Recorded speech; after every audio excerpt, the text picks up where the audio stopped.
still here? They're after us. They know we're still in here. They're after the place. They don't know why. Just remember. Remember that they want to be in here.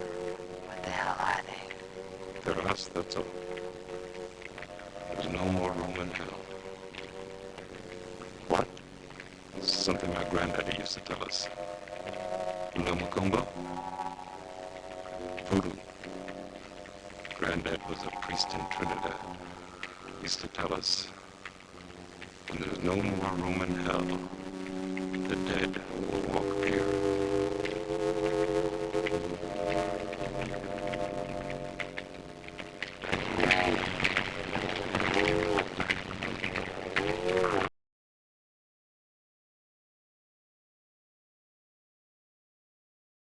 All right, welcome everyone. Yeah, I just thought I'd set the tone with a little clip from the movie.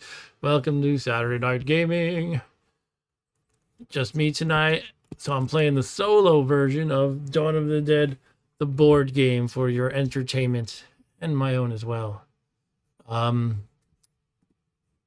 Dawn of the Dead, the original one, is one of my favorite movies. So, you know, I had to get my hands on this board game at some point. So I got it last year. I got a copy on eBay. It's kind of expensive, you know, not like hundreds of dollars expensive, but maybe about $100. But I managed to get this for less than that.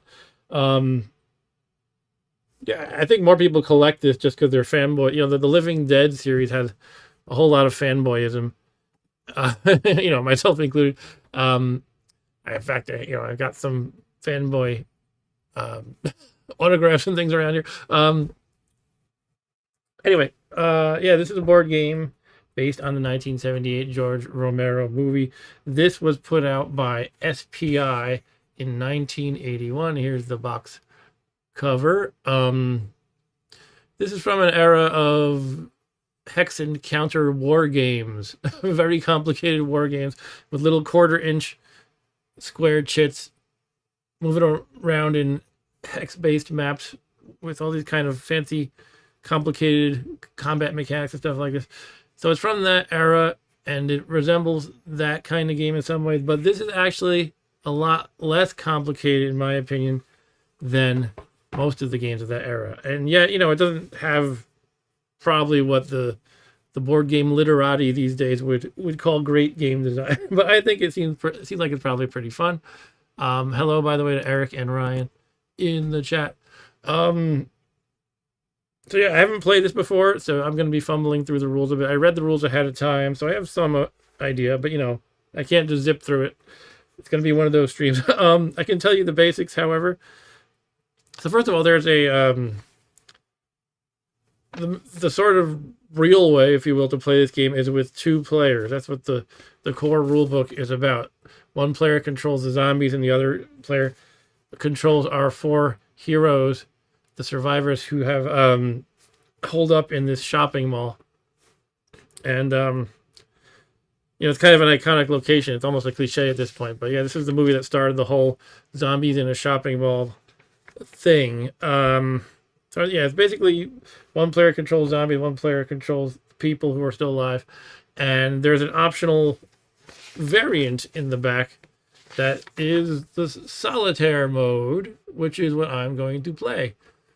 To me, I always thought it's weird in games where they have a player control zombies, because I don't know, it feels weird that they're strategizing and moving around in certain ways and stuff like that. That some intelligence is guiding them, but whatever. Anyway, so I have them automated by the rule book now. So I'm going to be controlling these four people, and the rule book will tell me how to move all the zombies. The four people are the same as in the movie, the same main characters in the movies. First of all, we have probably the most heroic of them all is Peter. He is a SWAT team member and also keeps his cool better than everybody else. He's a strong leader.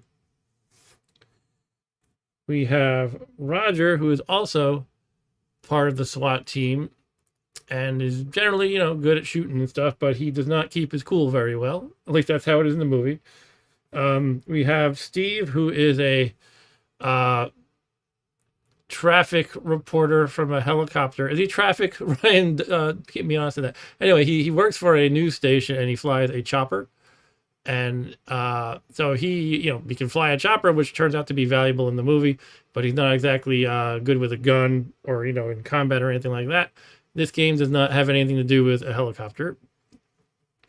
And lastly, we have Fran, who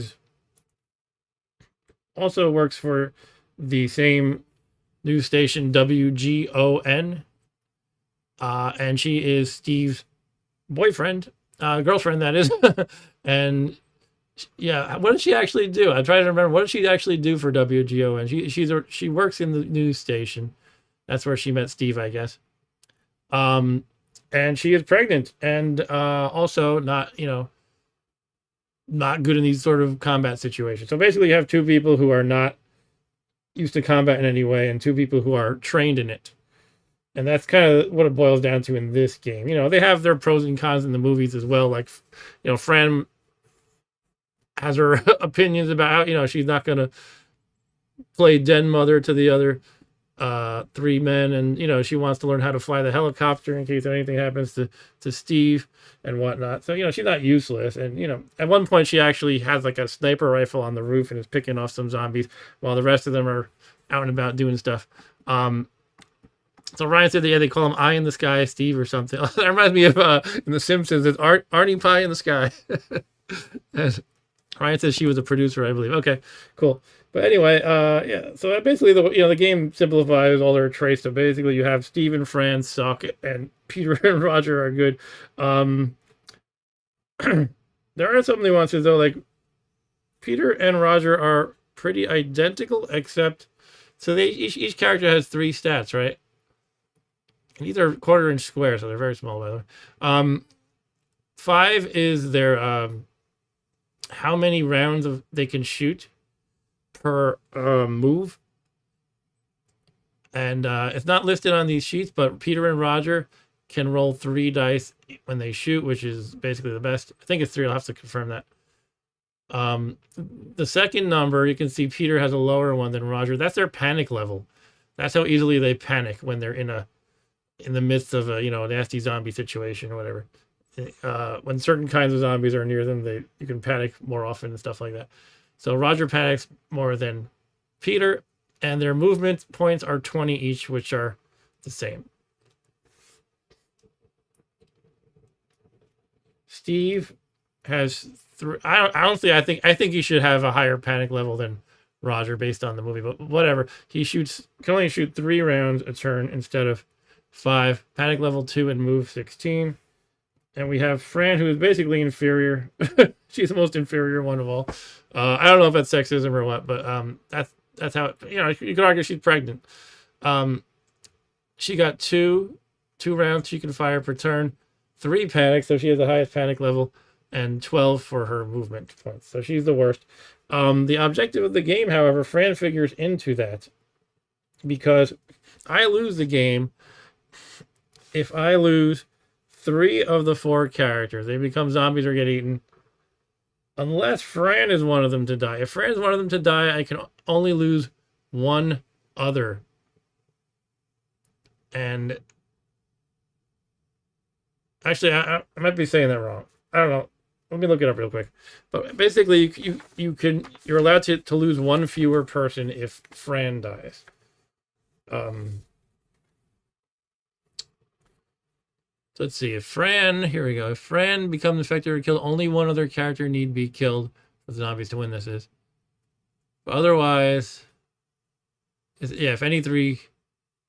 So basically, 2 zombies win if 2 characters die and one of them is Fran. Otherwise, 3 characters die. If everyone but Fran dies, then that well, you get the idea. 3 characters die or 1 in Fran, and the zombies win. And what do you got to say there in the chat, Ryan? Ryan said at some point tonight, we're going to say, we got this, man. We got this by the S. I heard this is generally pretty easy for the humans. Offhand, it looks like there's a lot of zombies to deal with. But let me get into how I win as the humans player. There are 4 main doors to the mall: north, south, west, east, And I win by closing all four of those doors shut. And it doesn't get into the whole trucks and all that stuff, right? But I just close all the four doors, and I have to kill all the zombies on the board. While any of the doors are open, zombies can walk into the mall from the outside. Every turn, oops, I just flipped his stat back.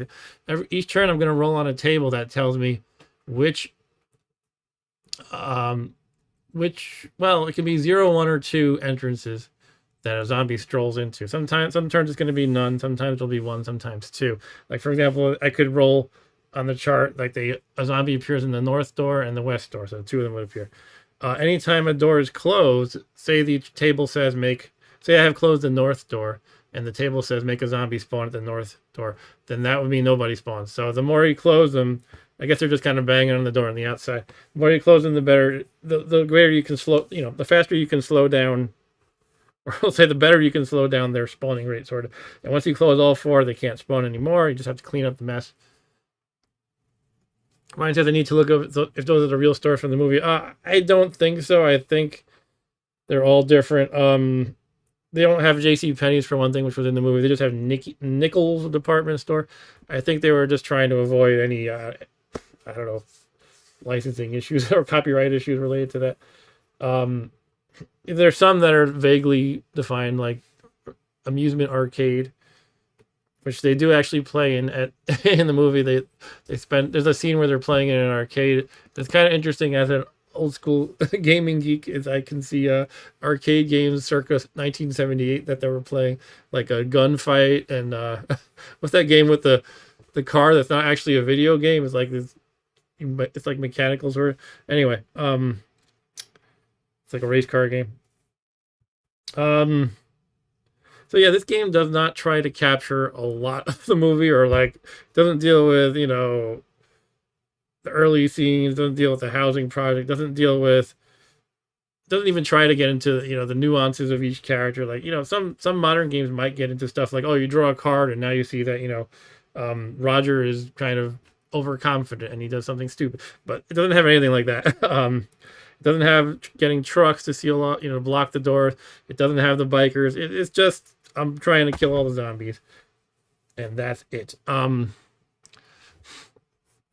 And Ryan said, yeah, it looks like most are changed. Yeah, for sure.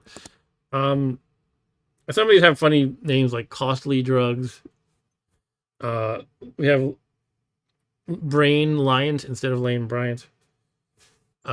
Which makes me realize that store has been around for a long time. I didn't know that. So what was I gonna say?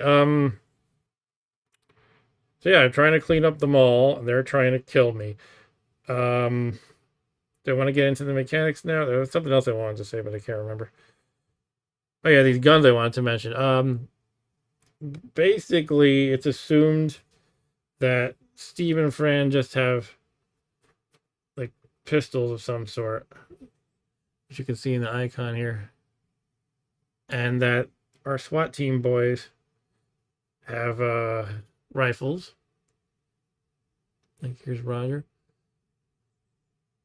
You can see in the icon. But I can get hunting rifles for Fran and Steve by going to this location here, which is a this Edwin Sports Center. Now, actually, in the movie, there's actually a store that's totally dedicated to guns. The whole place is packed to the gills with guns. So that's one discrepancy for sure. You can see that over here. That's the 2 gun counters I can get for Fran and Steve. And Ryan asked, did you mention Willie's place in the game? No, I guess Willie's dead at this point. Right. So how does this game work mechanically? That's what we'll get into next. So again, I just read the rules. I'm going to be fiddling with it a lot, unfortunately, but you can start with probably looking at the phases of the game, the turn sequence here. So basically it goes human player, followed by multiple phases of the zombies. What the human player does is it's kind of a little bit of a weird rule. You can move one guy or a pair together, and that's it for the turn. So I put Fran and Roger together because why not? I figure Fran needs some protection because she sucks. And I put Peter, who's the most badass, next to the zombie who's like right there. I probably could have put two guys or whatever. That's fine. I guess the first thing we're going to try to do is kill some zombies and close this west door because it's right there. Anyway, getting into the mechanics. Yeah, human player, they can move, and you can move.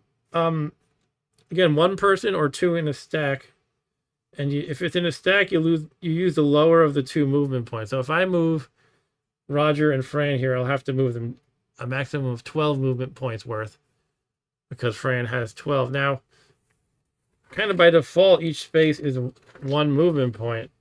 But if you look at this table here, you can see other things can make the cost greater to move. For example, if you're in a zombie occupied square, in other words, a zombie's on top of you, the movement point it costs is equal to the zombie value of the unit. Now, what the heck is the zombie value? Well, each of these zombies has like sort of a strength. They call it the zombie value. And it's not revealed until you flip over the counter. And you don't flip over the counter until the zombie's on top of you, basically. You don't know how strong he is. So a zombie counter might have like a number 5 on it, for example, which would mean if I'm in the same space as a zombie, it's going to cost 5 movement points just to get away from him, +1 to make the movement to the next square. Opening or closing a door costs 2 movement. And it's worth mentioning all these doors by default. You see like this door with the sort of arc. And here's another one. They're all open by default. So I probably want to close a bunch of them because zombies can't actually open them, which makes them especially dumb, kind of dumber than in the movies even. But also that would block their line of sight to me. Yeah, for now though, I have to deal with all the doors being opened. And Ryan says Gunner's Den was the gun store, name of the gun store in the movie. Oh, okay. I don't think I ever caught that detail specifically. Good to know though. See, all these doors are open. Other stuff for movement points. If I want to close a main door, it costs my entire movement allowance. So you have to basically, if I want to close, say, this west door here, I have to start the turn here and then spend the entire turn closing this big old door, I guess. Another rule about movement is you cannot move the same character one turn after the other in 2 consecutive turns. So it could be a little tricky. If I move somebody, let's say Steve, over to the west door and I want to close it as soon as possible, I actually can't do it on the next turn. I have to move somebody else for the next turn. And then on the following turn after that, then I can have Steve spend all his movement points to close the west door. So that's, yeah, it's a little tricky, I would think, to get that done. You can also acquire a hunting rifle, which we talked about briefly, which also costs your entire movement allowance. So I guess the idea is they're not just picking up the gun, they have to find the right ammunition and, I don't know, otherwise lock and load, get ready to go. So yeah, it takes a whole turn just to get your hunting rifle. You can carry other characters, which I haven't grasped the purpose of yet. But you can do that. And depending on which character you are, the more movement points it costs to do so. And I guess it has to do with what their respective strengths are. There's not like a strength written on the counter. But for example, Peter or Roger would cost 2 in addition to the 1 to move, basically 2 extra points to carry someone per space. Steve would cost 3 extra, and Fran would cost 4 extra. I want to see Fran carrying Peter. Says, yeah, right. Yeah, right. So I don't, for those of you who haven't seen the movie, Peter is he's basically 6'5" and large, and Fran's a skinny little blonde. So the idea that Fran could even carry Peter at all is pretty funny. Right.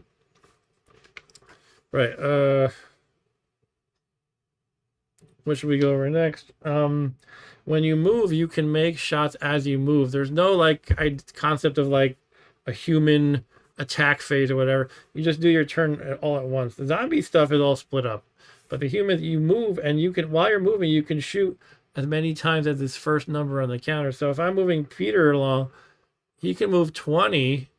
That's a lot of spaces. Obviously, it's gets reduced by this stuff. If I'm closing doors or whatever. But kind of by default, it's like he can zoom around quite a bit, and while he's moving, he can take 5 shots.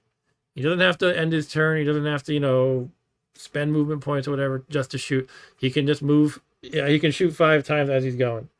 That's the idea.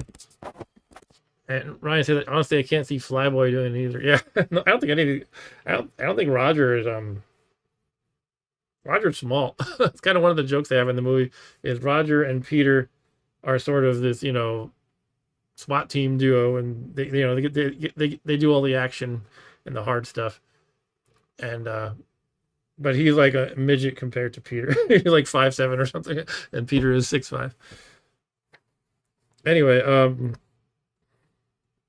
so yeah, here's a hidden zombie table that in the 2-player version, what you actually do as a zombie player is you take these 5 zombies, which I have off to the side at the bottom right here, and you write down the number of the square that they're hiding in, and then they pop out to ambush the characters, basically.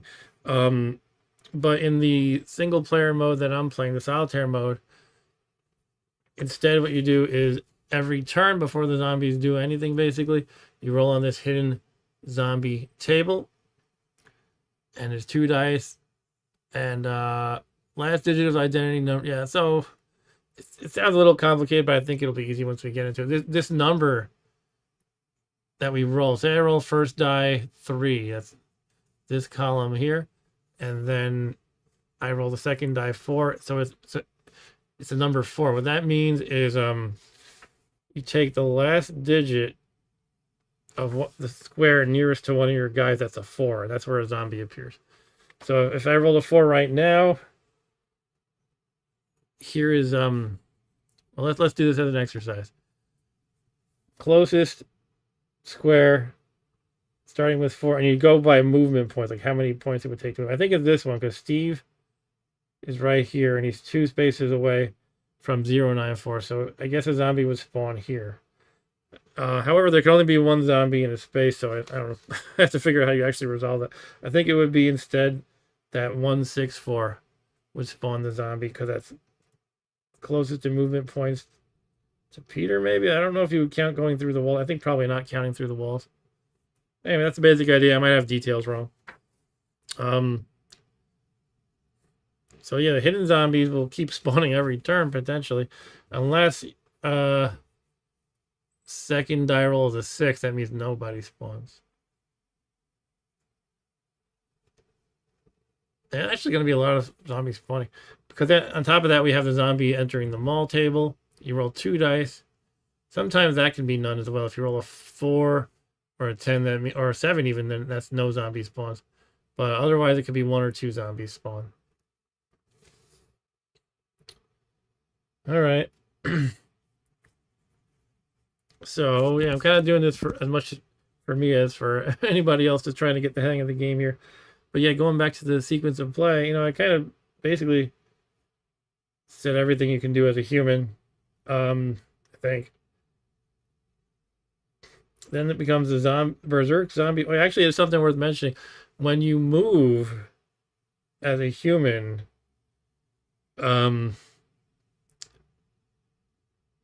you have to I don't remember how this works exactly. I have to look it up. But there are zombie reaction movements. You have to keep track of, did any zombie see me or something like that. And they automatically react and move to you, like in addition to their free movement. So in other words, what's a good example here? I think how it would work if I move Steve. Well, Steve has a lot of moves, so he wouldn't just stop here. But let's say for the sake of argument, I move Steve just 1 space here. That means because this zombie sees him, it gets an automatic reaction and does that. And it will jump on top of me. But I think because he can move so much, I can just run right past him. It's just that I believe to run through him, I have to spend the extra amount like this. So if I would flip him over, and if it's say a 4, I have to spend 4 extra to run past him. I believe that's how it works. but he won't stop me, I don't believe. At least not outright. And Ryan says I'm kind of surprised at the solitaire mode. I always thought that was a modern thing. Yeah, it definitely was more is more common in modern games. But yeah, it existed for a long time as well. All right, what else we got here? Zombies for to do their reaction and their free movement. So the free movement is if we were playing 2-player, basically the zombie player would decide where to move zombies, and they would roll 1 die and move that many. Because I'm playing solitaire, I think it's still 1 die and move that many, but I follow like some logic. It's like I'm running an automated program here. So hopefully hopefully it's easy to get the hang of. So I'm gonna roll 1 die, and that's how many zombies move.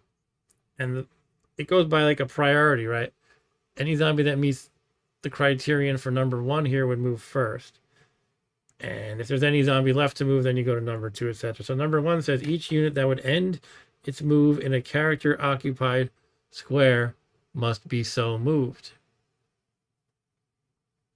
So that means if there's a zombie 1 space away from a character, human character, it would move there. It would move on to the human.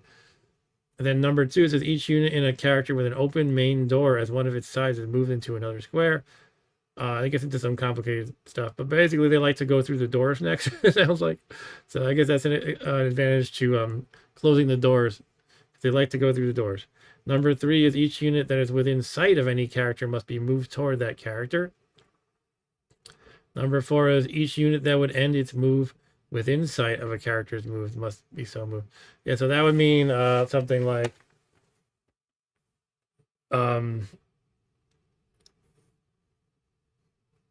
let's cheat a little bit and say this zombie is here.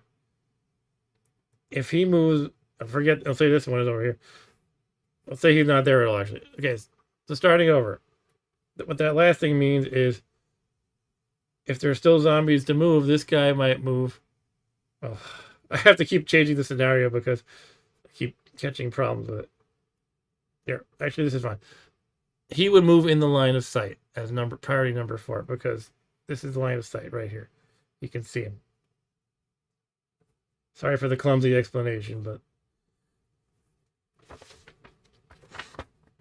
Ryan said, looks like the game is still in great shape. Yeah, it pretty much is. The rules are a little well-worn. They have brown stains on them, but otherwise it's in pretty good shape.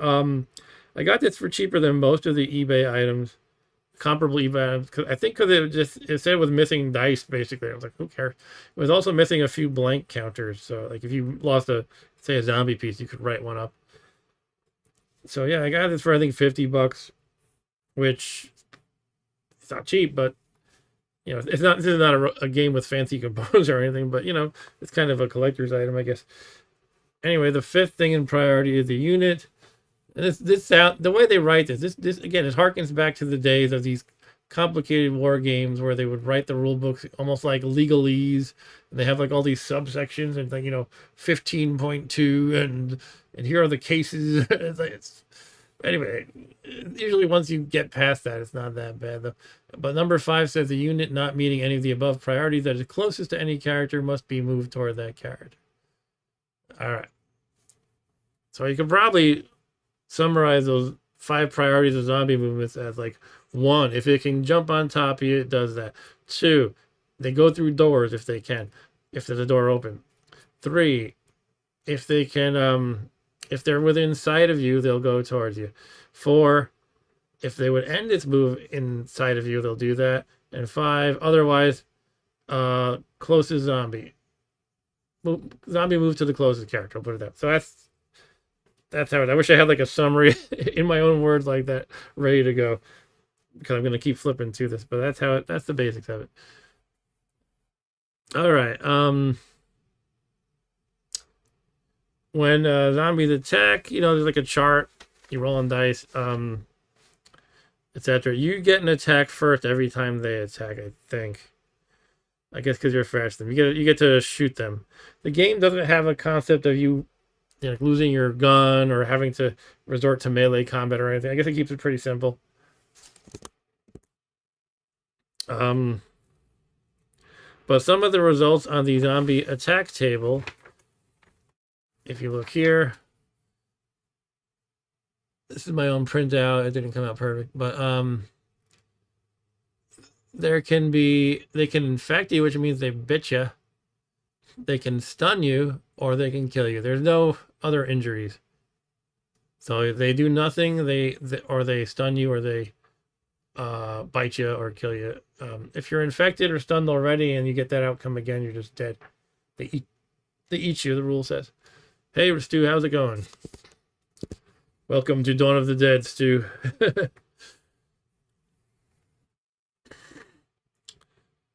So, what else is worth going over? It's all worth going over. There's the concept of berserk zombies. So, essentially in the single player mode,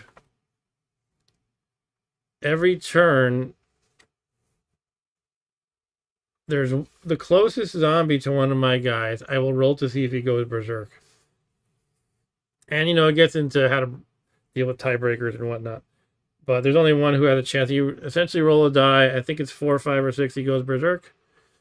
And what that means, if you've seen Romero zombie movies, all the zombies tend to be like in a sleepwalking state. But sometimes they get riled up and they they get a little more aggressive and a little more faster, actually.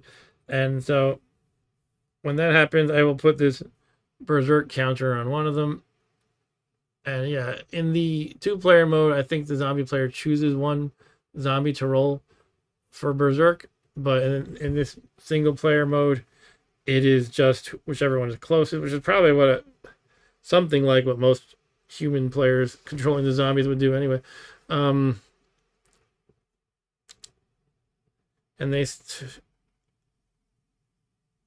there can be multiple berserk zombies, but I think you roll each turn to see if the previously berserk zombies go unberserk, sort of, if that makes sense.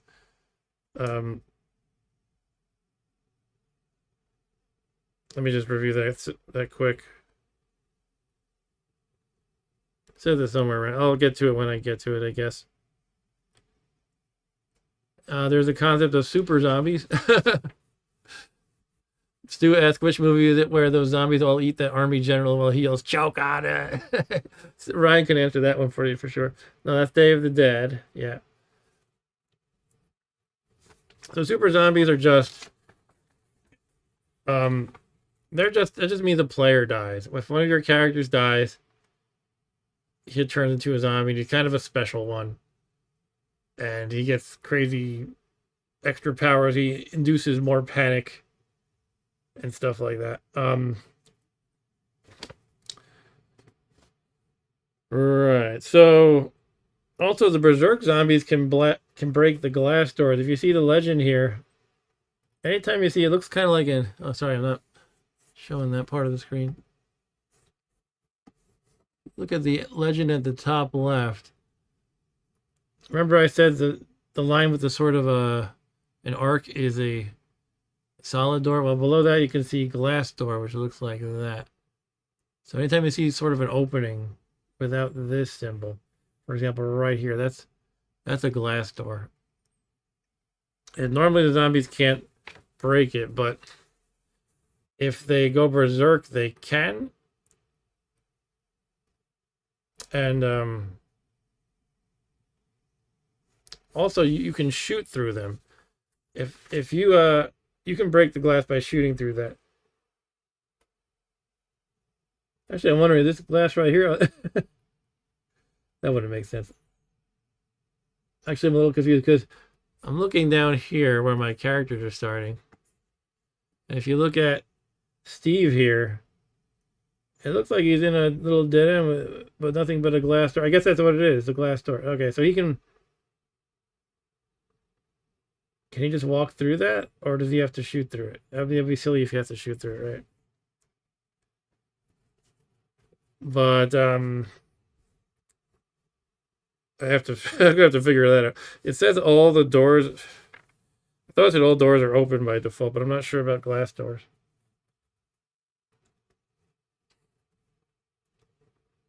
Ba, ba, ba, ba.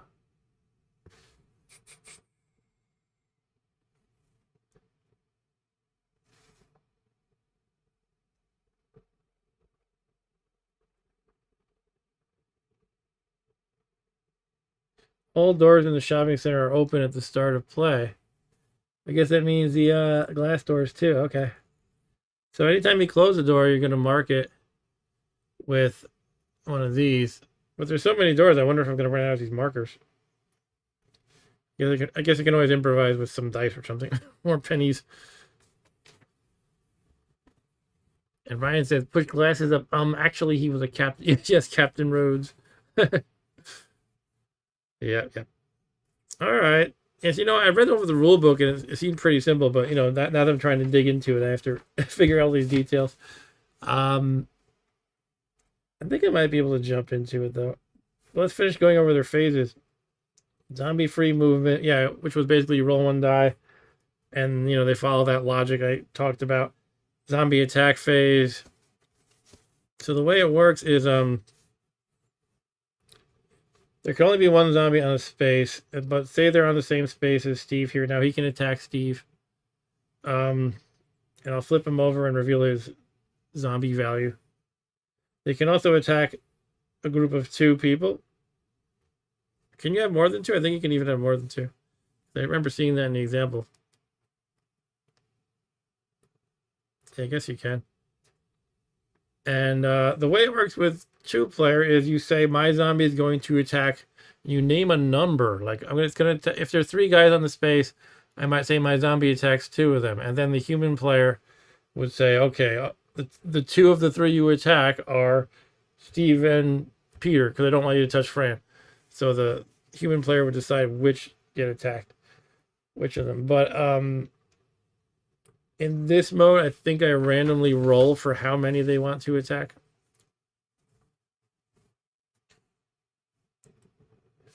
And that's talked about right over here on the right. If a zombie attack is being resolved in a square occupied by more than one character, a die is rolled to determine how many of those characters get attacked.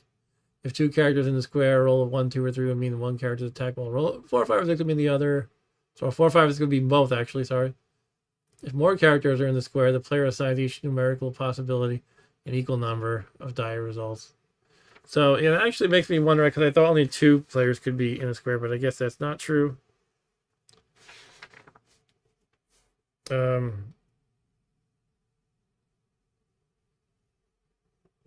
I'm looking into the whole stack of characters thing. It might be there's no limit. I might have made that up.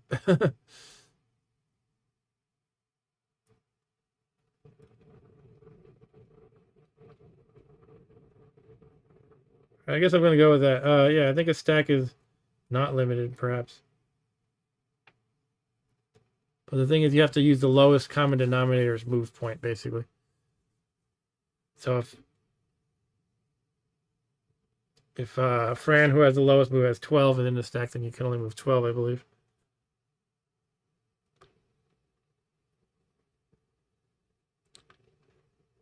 And I still don't know why you want to carry someone.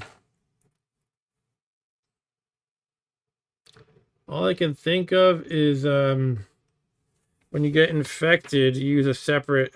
Yeah, that's got to be what it's about. When you get infected, you get bitten. Use a separate piece, and your guy gets a lot weaker.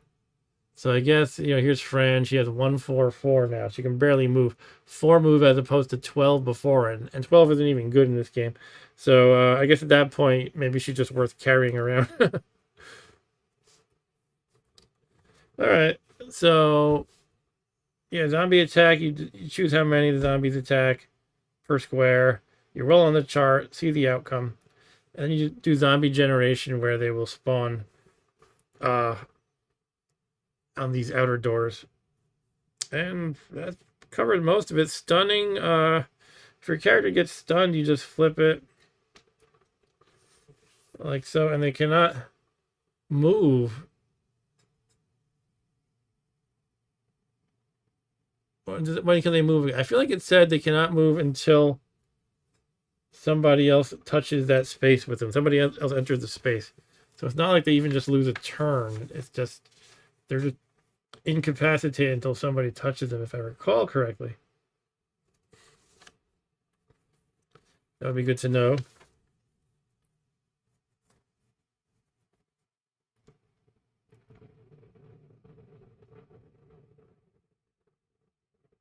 It's also the concept of panicking. It's not like a state of the piece, but when you try to shoot, I think it's only when you try to shoot, you have to make a panic roll. It's only in certain situations. I'm sorry, I'm not holding this book very well.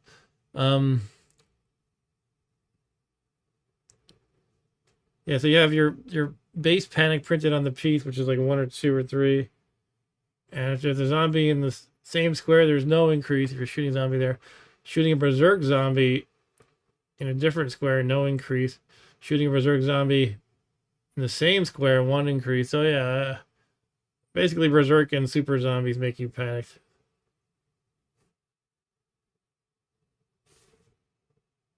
Well, they make you extra panic.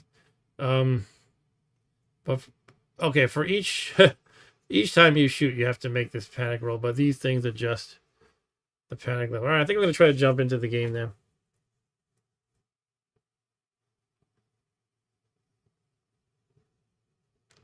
Sorry, I'm reading something important. You get 2 dice for the shooting roll if you're Peter or Roger, 1 die for the other guys. But you can combine them. If you're in the same square, you can combine their dice to a max of 3, or you can roll separately. For example, if I have Peter and Steve together, he rolls 2 dice, he rolls 1. I can make that 1 3-die attack, or I can just roll 2 separate 2 and 1 attacks. Alright, into the whole shot modifier chart, which is basically the farther away the target is, the harder it is to hit.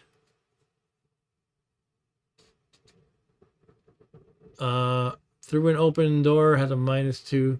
Through a closed glass door has a -3, but then you can destroy the glass. Even if you miss, you destroy the glass. Alright, I'm going to try to jump into it. It's a little overwhelming at first, but I feel like this is probably not that complicated overall. Stu says, I'm glad it's Steve and not Stu. Steve can die for all I care. Okay. Steve from WGON.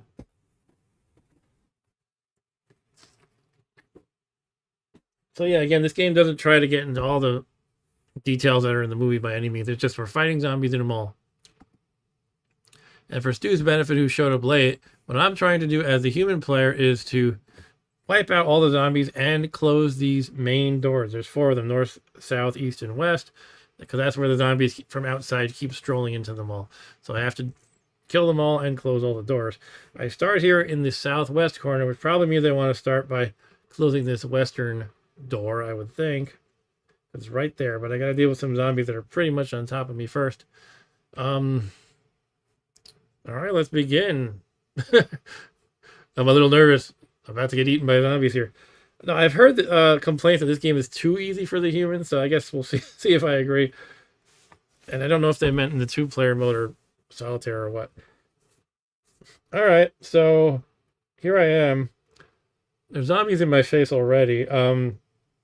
I can only move 1 of these guys or this stack of 2. And again, I do want to close this door, but there's so many zombies scattered around. I'm kind of inclined to move Peter, because he's badass and he's very fast too and everything. What does Stu say? Well, even if you kill a zombie and close the doors, what then? I guess that gives you more time for that ritual suicide. Well, you can see the movie to see what happens once they've closed all the doors and killed all the zombies. What ensues after that. Of course, it doesn't really go that well, but for the purpose of this game, that's all I need to do. So if I move Peter around, see, I have 20 move. It's kind of a lot, and I got this table near me because I have to, remember all those, numbers and stuff, all the adjustments. But really, as long as I'm not moving, like in a square with a zombie or closing doors, basically I can move. If I'm moving Peter, that's 20 spaces. And I can shoot 5 times as he's zipping all along the map. So that's what the 5 in the lower left means. So if we think this through a little bit, I could just be like, 1, shoot, hopefully kill him. If not, shoot again. Go 2, 3, 4, shoot. Sort of 5.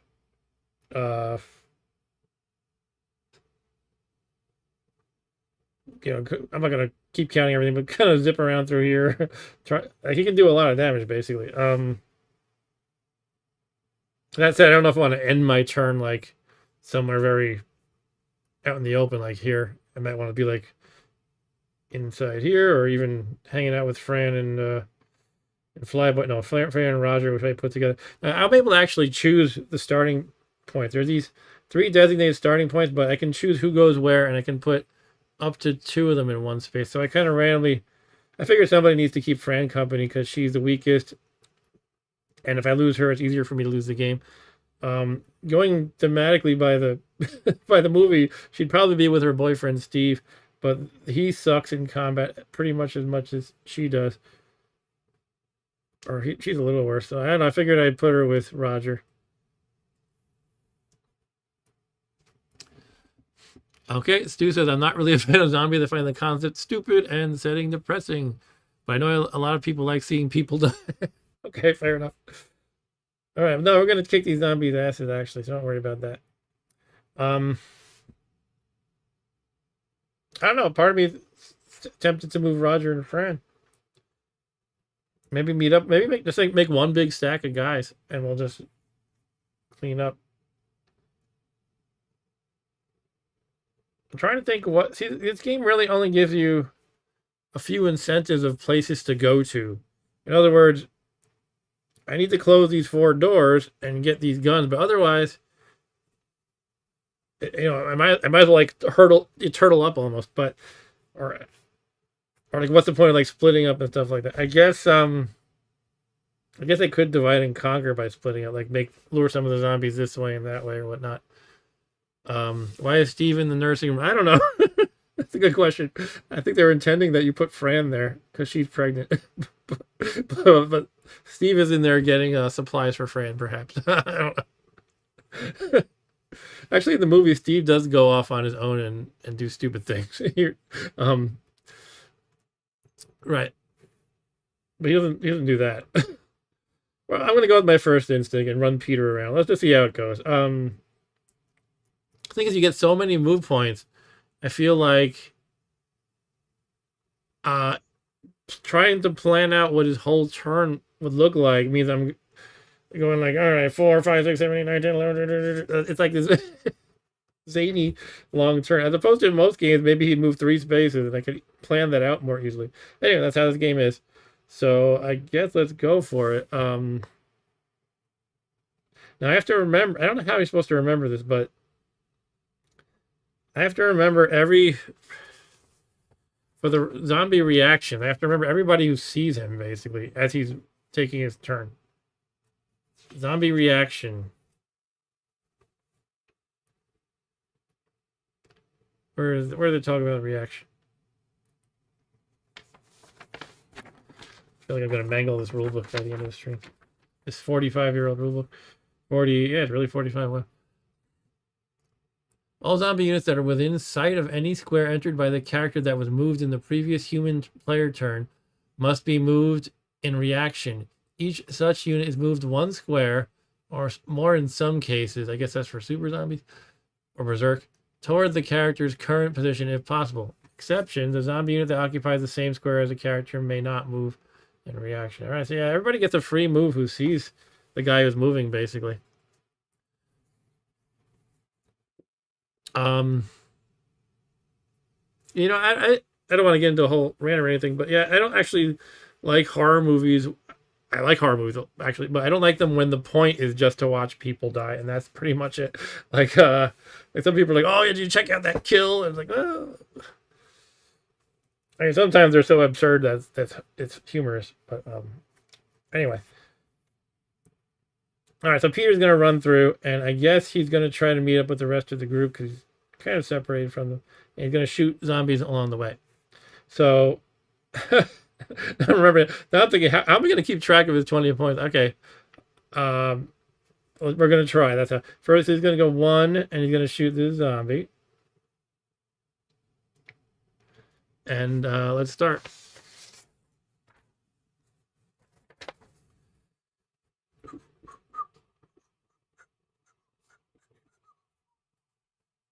All right, that's the hidden. Zombie attack. Right, so now I have to turn over his zombie attack value. Oh, that's when he attacks, not me. How do my rolling is not on here, is it? It's the shot modifier. So I roll 2 dice because he's Peter. And because we're not in the same square, I get a -1. So I could actually move on to him just to get like a point blank shot at him, but I feel like I don't want to waste a turn doing that. So I'm shooting him 1 square away, and what do I have to roll?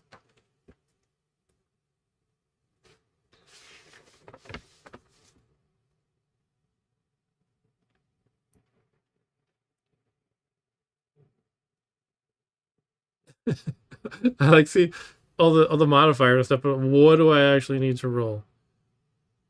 Sorry, let me just. I'm sure after 1 or 2 turns, this will be pretty easy, but. Ba ba ba ba ba. Oh yeah, I gotta roll for panic too, don't I? You're not arguing. You're gonna argue about whether you're arguing. All right. All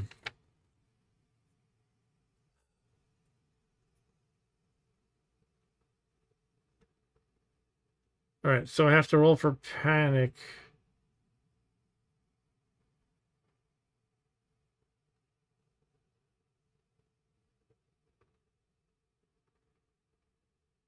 Right. The result of 1 die roll to the character's panic level. So Peter's cool, so his panic level is 1.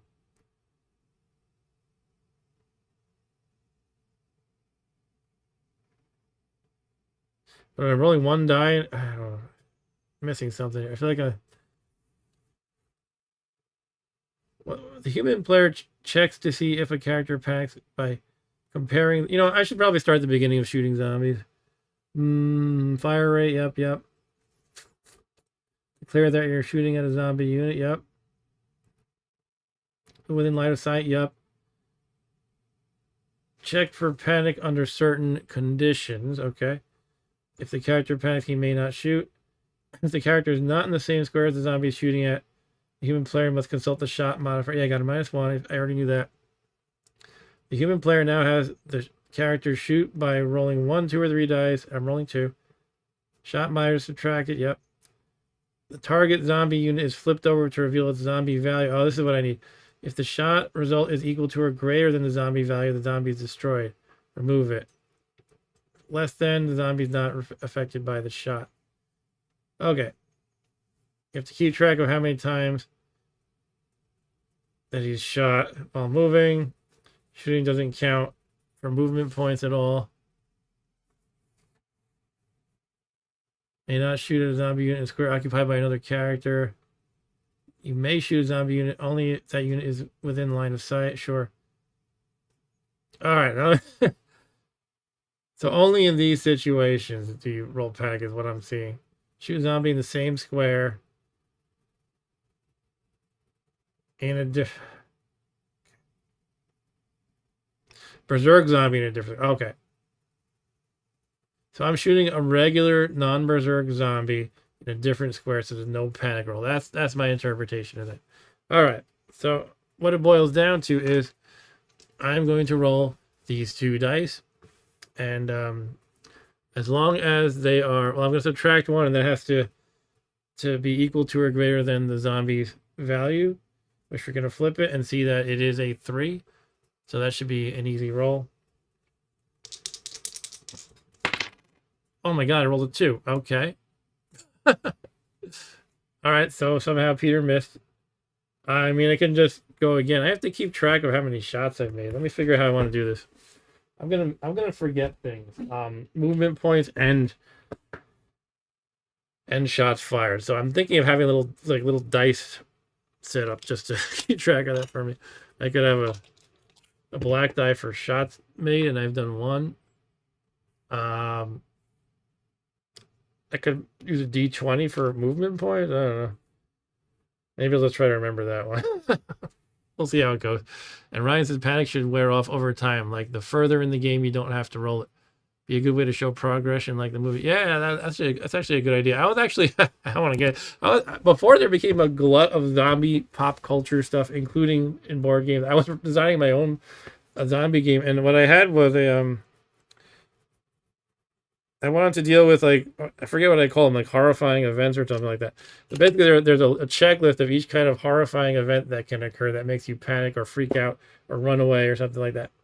But once you have gotten through each one, you check it off, and now that same thing doesn't affect you again. Like, for example, seize a zombie. First time you might panic, but then you check it off, you don't panic due to that anymore. Another thing is you see a zombie eating a person, and now the first time you might panic. Once you're used to it, you're used to it. So that was one of the ideas in my never to materialize zombie board games. Anyway. So, all right, I'm going to keep track of shots fired with this, I guess. And so he's moved one. Let's just shoot again. All right, we killed this zombie. Hooray, he's done. All right, he's dead. That's another one for the fire. So we put him in this pile, and now he can be one of the ones that becomes a hidden zombie later, essentially. So that's 2, and we moved only 1, though. 3, 4, 5. I guess I'll shoot him. I mean, I could just move there and not have a penalty. That's something I'm thinking about. Is it better for me to just move on to him and then shoot? Because then I wouldn't have the penalty. And when the zombies go, he's going to move on to me anyway. Now I'm like losing track of my movement points again. I moved 1, 2, 3, 4. I'm going to just go on to him. But if I do that, I have to make the panic roll, don't I? All right. Yeah, I guess I'll shoot him from one space away. Okay, so the third shot. Let's see what he's got. His number is 7. Ooh, he's a tough one. Okay.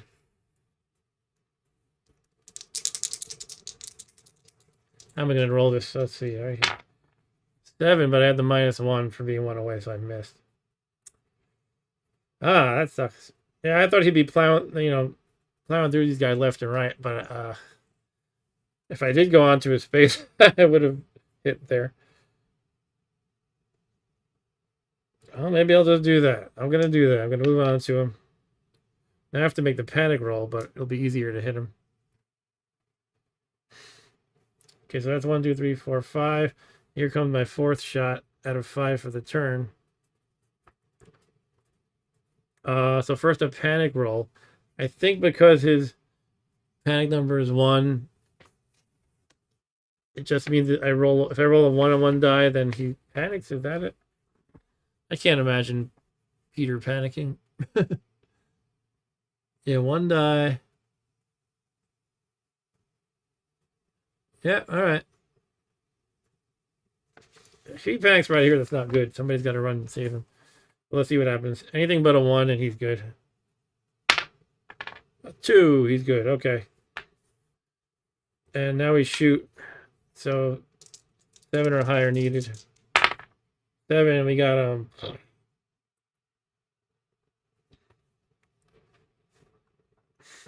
okay, 1, 2, 3, 4, 5.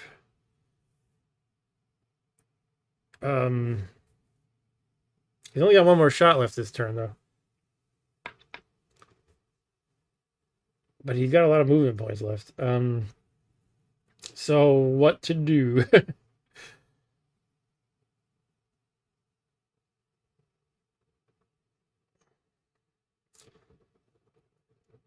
6, 7, 8, 9. You could shoot him on the way, but then this guy's...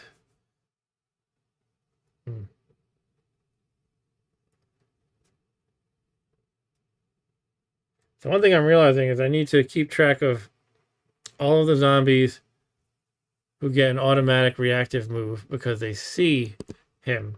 So what I'm thinking of doing is sort of doing a Magic the Gathering tap sort of a thing. So I can remember which ones in the next phase will get to move for free. Right.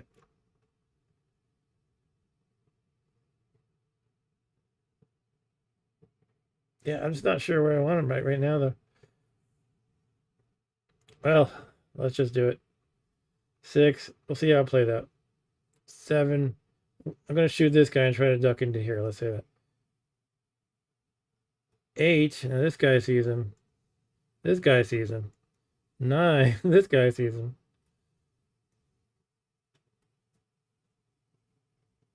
10, 11, 12. Sees him, sees him.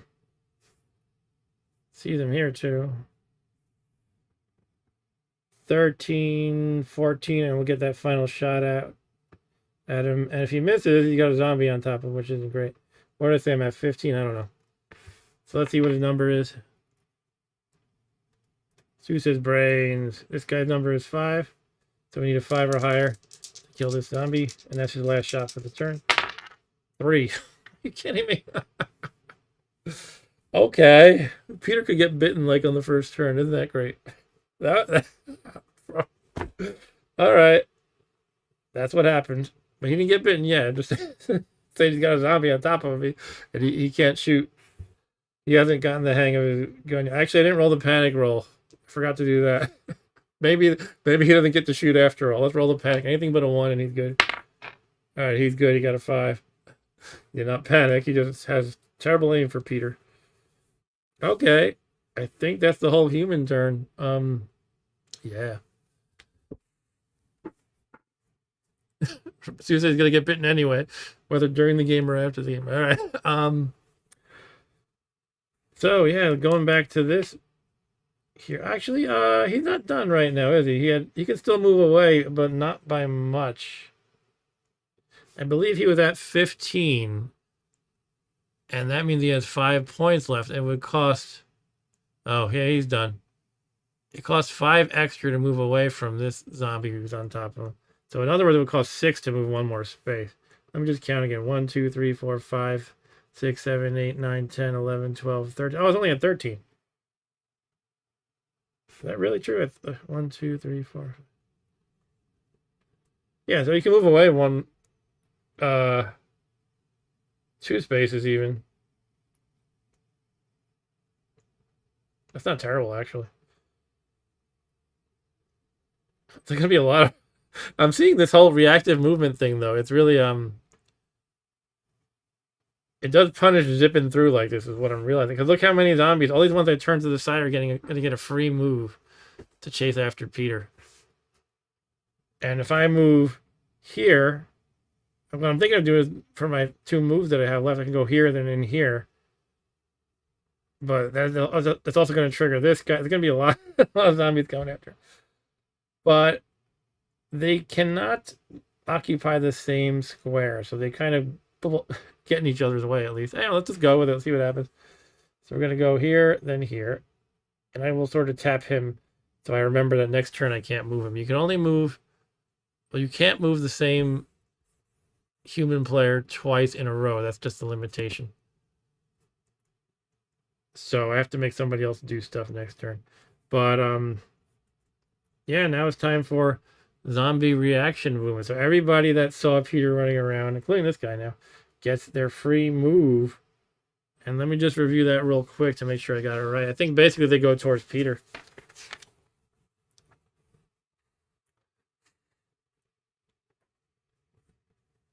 Zombie reaction movement phase.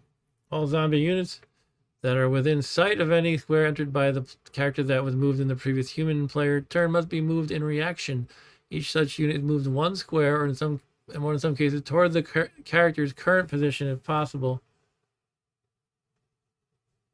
And yeah, they can't occupy the same square as each other. Zombies can't hang out. To me, that's counterintuitive because I imagine them all like piling up in a horde that's, you know, they're not giving each other room here. Anyway, that's fine though. All right, so yeah, let's move all these zombies. I guess I'd choose which ones. Like if there's these 2 are going to get in each other's way, which one would I rather have move? I guess is the idea. I guess clear the way for Steve probably. So this guy will move This guy can't move either because this zombie's in the way. This one can't move. This one will move here. This one moves here. Here. This one got blocked by that one. I think that's it. I knocked that one around by accident. Okay. And now we roll one die for the free zombie. What's it called? Zombie free movement phase. How many of them are going to move? 4 of them move. Yeah, this one's going to be on top of Peter, isn't he? Let me just review this quick. Now we do this whole logic. All right. So Stu said, I got a split. I need to eat some mall patrons. Catch you guys later. All right. So Stu has joined the Living Dead. All right. Thanks for stopping by, Stu. I'll see you later. I'm sure you got some educational game stream to do. How not to be a zombie. How not to deal with the Living Dead. Sorry, my heating system is making a strange sound. I got worried for a second. Yeah, so good night, Stu. I'll check you later. Right, so the logic again here for the solitaire mode is number 1. Each unit that would end its move in a character occupied square must be so moved. So that's definitely going to happen here. So this one's on top of Peter. That's 1. Guess we can keep track of how many moves we've done. We rolled a 4, so we have to move 4 zombies. Is there anyone else that can move on top of another? No. Now it's each unit in a square with an open main door as one of its sides is moved into another square. This is weird to me. It's like they just moving through doors is a high priority. It's not. Yeah, I don't know. In other words, it could be like this guy moves. But how do I choose which ones? Each unit in a square with an open main door as one of its sides moved to another square. If all squares the unit could move into are zombie occupied, the minimum number of zombie units must be moved so that the move from the main door square may be executed. Okay, I'm not following that line, but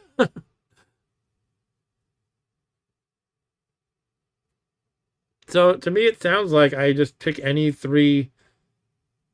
Nah, that can't be right. Oh, open main door. Main door are these guys.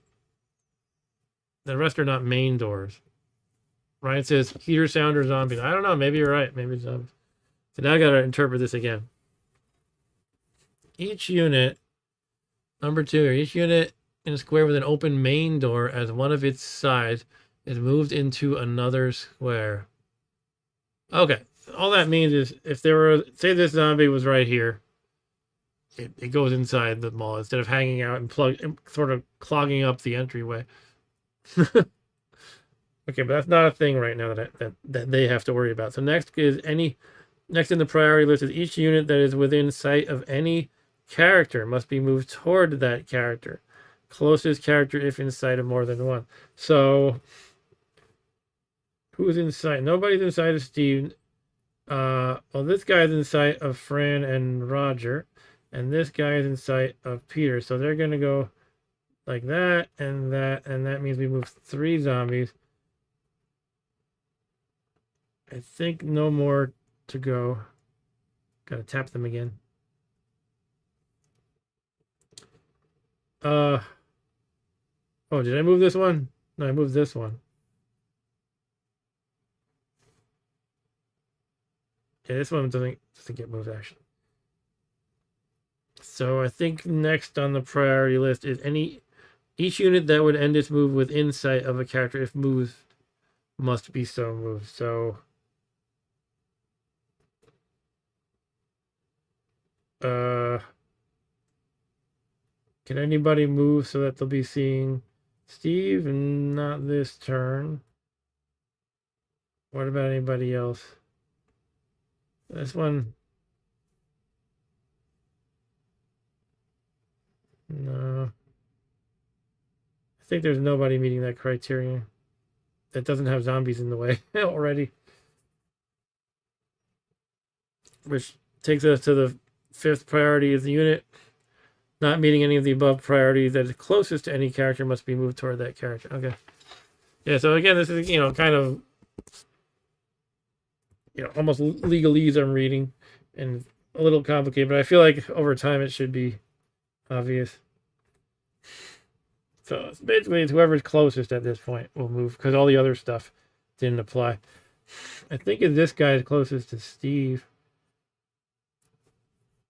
This guy's close to Peter, but he's got another zombie in the way.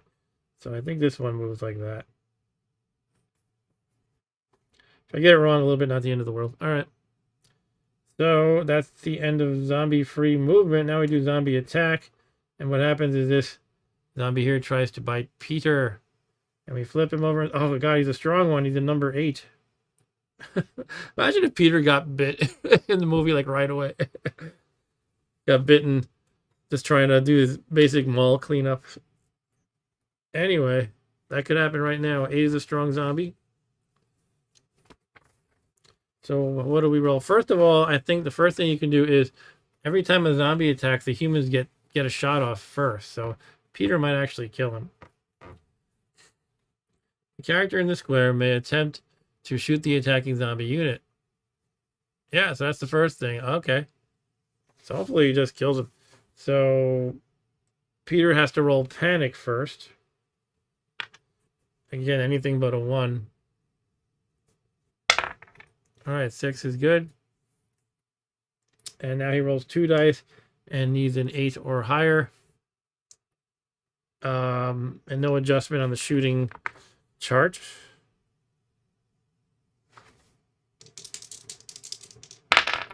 He misses. Huh? He's been missing a lot, that Peter.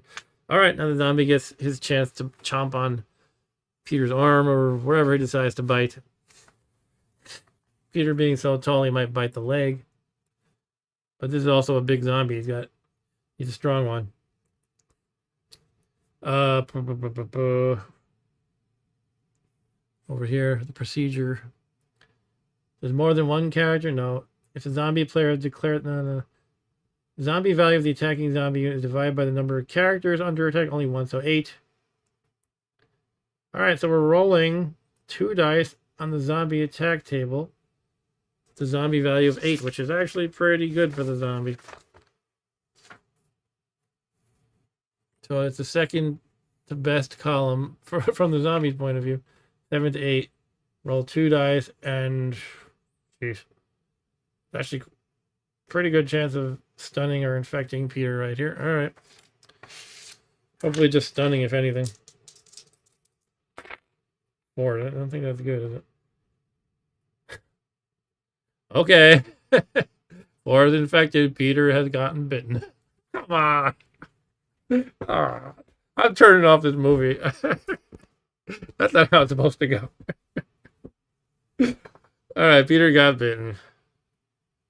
Come on, Peter's the most capable one. All right. Infected Peter. Yeah, bad start to the game indeed, right? Well, I don't know if I played it well, but still. Definitely some bad luck there. All right, so now he has these stats, 3, 2, and 8. And so he's a lot weaker. But also, anytime, if he gets injured in combat again, in other words, I get an outcome of stunned or infected, he's devoured. Also, there's a certain point at which I'm rolling, I think it might be for the spawning of zombies. And I forgot to do the hidden zombie spawning, but let's, I don't know. I'll just... So the way it works is, in the 2-player game, the hidden zombies just come when... remember I said the zombie player writes down their location. They just pop out as needed. But for single player, it's supposed to be the first thing the zombies do is roll where the hidden zombie spawns. So I forgot to do that. So I'll just do that in a moment. But I think it's in the zombie generation phase. If you roll on 2 dice, a 2 or 12, somebody who's infected becomes a zombie, a super zombie, in fact. So let me look that up.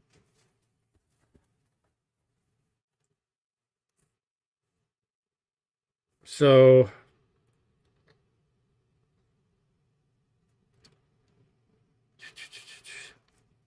where is this shit?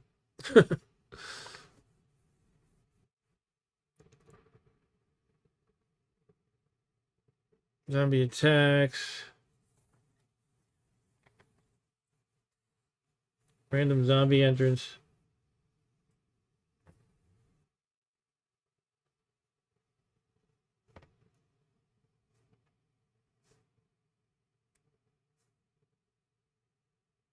Zombie entrance table. You know, I was thinking of. I don't think I'm not going to actually do this. I don't think, but I was thinking it would be cool to replace all these sort of generic zombies with one of the guys from.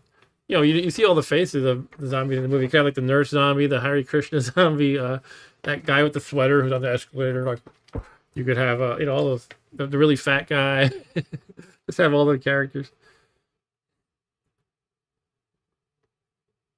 Yeah, I'm pretty sure it's on the zombie entrance table. If I roll a 2 or a 12, in addition to the regular zombie entrance, then an infected person becomes a super zombie. But trying to find that in the rulebook is a pain. I guess it's probably under super zombie. Here we go. Yeah, it's exactly what I said. Okay. Oh, not exactly what I said. It's a roll in addition to that. The roll on that chart for each infected player. You roll the 2 dice. If 2 or 12, he turns into a zombie, and he's a super zombie at that.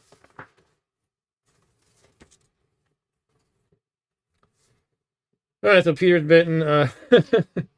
Let's backtrack and do what I was supposed to do. The first thing zombies do is the hidden spawning, which is for solitaire game you roll here, first die and second die to see the third digit of the space where they spawn. I'll just roll like this. First die is 5, second is 2, which means 7. So last digit of identity number of the square in which hidden zombie is placed. So it's the closest. I think it's the closest with the last digit being 7. Let me just verify.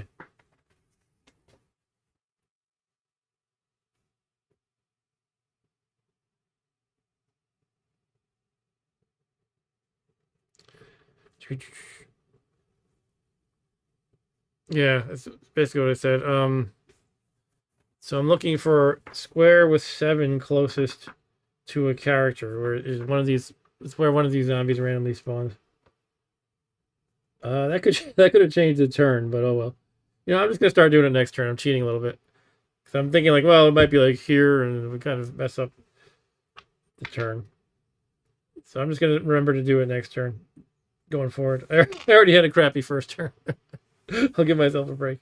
All right, now we do zombie generation, which is spawning from outside the mall into one of the doors. We roll 2 dice for that. And we get an 8, which is the south door spawns zombie. So this guy says hello right here. All right, so just walked in the door. Okay. Wow, that was a mess. So it's human's turn again. What do I do? Peter cannot move. He's getting bitten. The zombie is still on top of him, by the way. I don't know. I heard this was easy for the people, but I mean, I don't know if I just did something stupid or I feel like maybe you're supposed to proceed with more caution so you don't trigger so many zombie, you know, reactive movements. But I was like, hey, look how many movement points I have. I can zip around. But if somebody's going to help Peter here, I'll leave him tapped, by the way. They need to actually be able to reach him. I'm wondering if Fran and Roger should go together. They could shoot quite a few times. They have to look at all the zombies that are in the hallway now, though. Jeez. Steve has the shortest path, but he only shoots 3 times. So, but let's consider it though. He could go 1, 2, shoot. Hopefully he kills him. Oh, maybe we could ignore him for now even. 1, 2, shoot, shoot. And if he's got good aim, which he doesn't. Now I'm seeing how bad rolling one die could be. Seeing Peter struggle with rolling 2 dice generally. This is supposed to be turned back over, by the way. I guess I have to remember it's an 8. Yeah, I don't know. With that in mind, I'm kind of thinking Team Roger and Fran might be great because they can add their dice, or you can choose to shoot separately. But rolling 3 dice sounds much more powerful. So we'd have the limitation of Fran having the lower movement, but still 12 isn't bad. They could go 1, 2, 3, shoot for 3 dice, probably kill him with 3 dice. They'd probably kill with a very high probability. We'll put it that way. 1, 2, 3, 1. It's 1 shot. Oh, but she only has 2 shots. How does it work when they're combining? I guess it would be they can probably combine only 2 shots, and then there would be 3 Roger only shots left over. I'm going to assume that's how it works. I don't feel like looking that up. It seems reasonable. So 1, 2, 3, shoot. 4, 5, shoot. 6, Roger shoots. And there's 2 more shots that Roger can make after that. You take out... Oh, still, if that worked as planned, that would be great. But it'll clear out a lot of zombies. But I think they wouldn't get to Peter in time. And Peter, well, I'm trying to consider how much do I actually need to get someone to Peter. I mean, he's infected, and then he can still shoot back at a zombie just as well as he could before, in a sense. But I'm just having bad luck, kind of. I don't know. If he gets bit again, he's dead. That might be better than him turning into a super zombie, though. And Ryan says, what do you think the chances are that George Romero ever played this game? I don't know. I feel like he's probably seen it, and I feel like I might have seen that some people got him to sign the game. But I know this is definitely a game that people in the sort of Living Dead fandom, they like to collect it. And I'm sure Romero's seen it. You know, you can't imagine... He's definitely seen it. I don't know if he's tried playing it. I almost imagine like maybe someone showed him how to play it. And he was kind of like when I used to try to show my grandpa how to play one of my nerdy games when I was a kid. He was probably like, oh, all right, why don't you just play and I'll watch? Something like that. Like, can't imagine George Romero playing. Who knows, though? I don't know. Not like I know him personally. All right, so... Yeah, so Steve has the distance advantage for sure, but rolling 1 die. That actually means he literally cannot even kill this guy. But depending on what these numbers are, he might be able to get 1 or 2 of them. I'm thinking the Fran and Roger rampage might be the best bet. 1 die really sucks is what I'm realizing now. All right, I guess I'm going to go with the Fran and Roger team. Might as well go down fighting, says Ryan. Yeah. I mean, Peter, you know, as long as we don't get crappy rolls, he might be able to kill the zombie on top of him. I think 8 is extremely high. I think like the zombie having 8. I don't know what the highest number is. But yeah, 8 is pretty high. If you look at over here, it tells you all the numbers in the right here. Yeah, it does go as high as 11. There's one zombie with 11.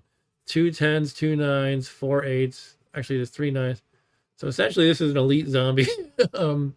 Not the absolute top tier, but most of them are just like, you know, 1, 2, 3, 4, 5. So yeah, he got pretty unlucky there, on top of having bad rolls. But oh well. All right, Fran and Roger doing it. Let's go, Frogger. Team Frogger is going. Not to be confused with Frogger.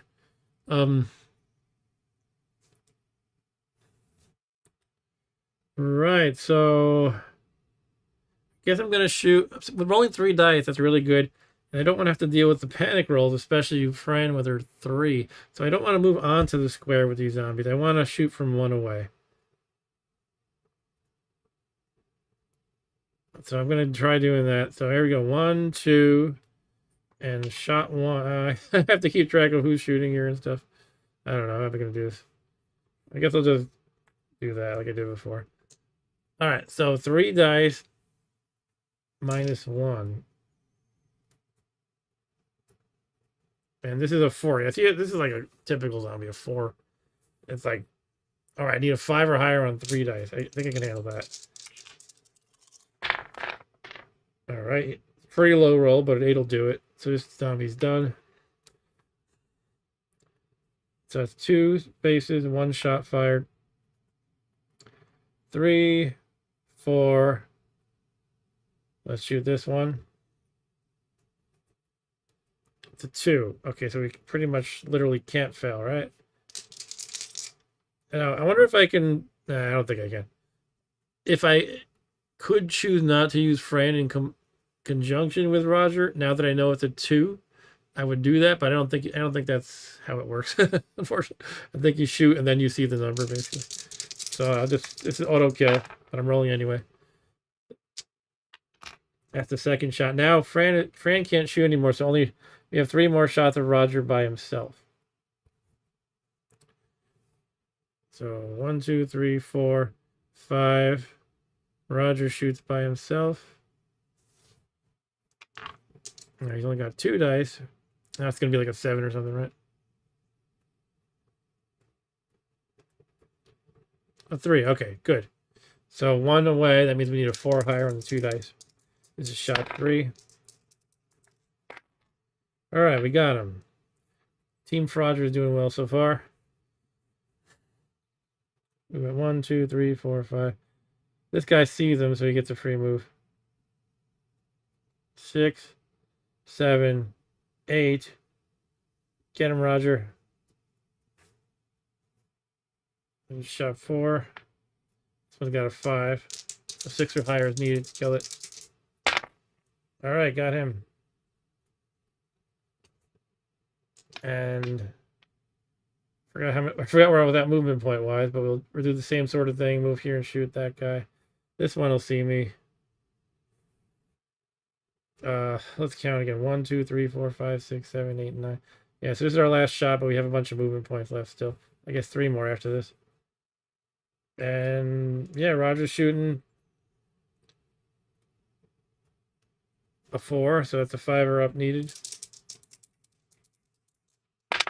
Oh, he misses. Damn. Okay. And Ryan says you definitely would have gone into Collector's Corner if you were at this fictional mall. Yeah, probably. All right, so that was a good run overall, but unfortunately this one zombie did not go down. Okay, so yeah, I guess that's their turn. So I tap these 2 guys. Peter's untapped now, by the way.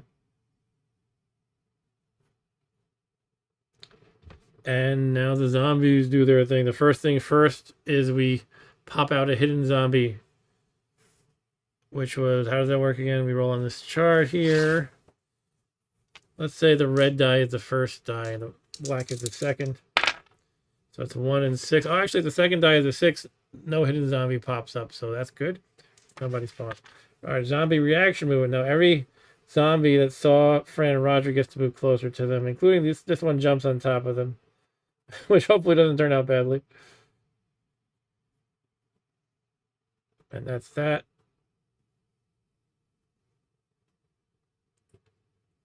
Okay, so now we do the free movement. Wait, did I move that one? Shoot, I guess I did, yeah. I think I did. I'll leave it like that. They're free movement. We roll to see how many zombies move. 4 again. And again, the logic is, going by priorities. First, if one of them can jump on top of one of my guys, they do so. That's not the case right now. Main doors, people at main doors move in. This guy wants to move in, but he's blocked.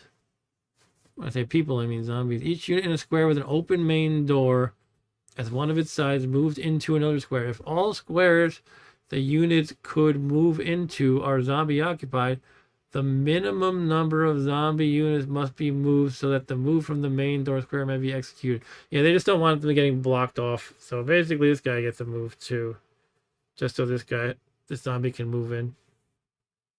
All right. So that's I guess that's 2 movements, so we got 2 more.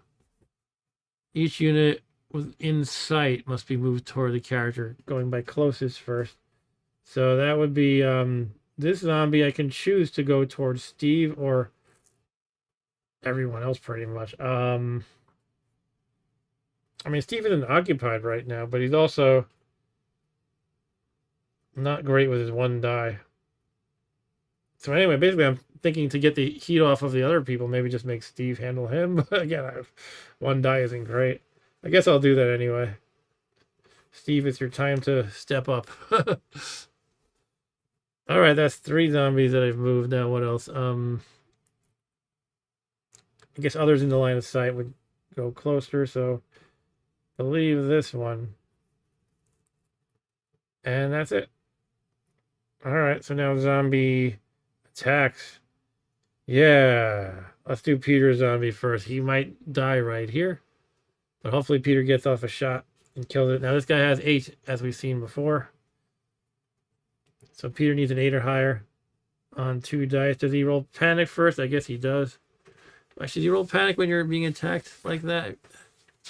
I feel like you probably would still.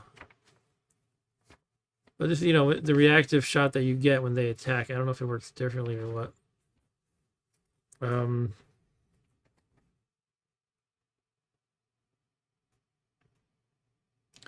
So the character in the square may attempt to shoot the attacking zombie unit. If this results in the elimination of the zombie unit, the zombie attack is not conducted.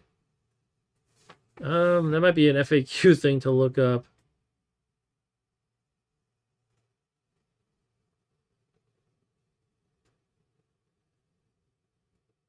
Yeah, okay, you do have to roll for panic for each shooting dice roll. All right, so he might panic right here, which would suck, but his panic level is now 2 since getting bitten.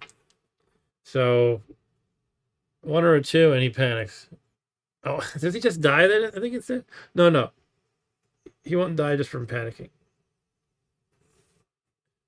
If he gets stunned or infected again, he will die. Anyway, this won't be great if he panics, though. He panics. All right. Yeah, Peter's letting us down here. So that means he can't attack. All right. So now the zombie tries to finish the job and kill Peter. And again, I'm rolling on this 7 to 8 column. Gee, it's not looking good for Peter. Any of these I or S rolls mean he's dead. Infected or stunned. So I need a 7 or a 10 through 12.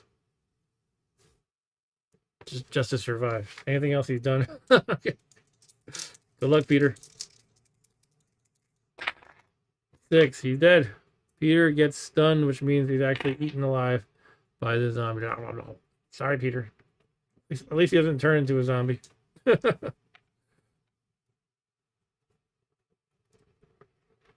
I took away the wrong guy. That's so sad. I don't want to see Peter getting devoured. I can't imagine a single zombie would ever get Peter. I mean, maybe if he got somehow caught off guard by a mob of them, it could conceivably happen. But I can't imagine him not handling a single zombie, even if he's punching it, right? but that's what the face decided tonight. Yeah, rip Peter. Wow.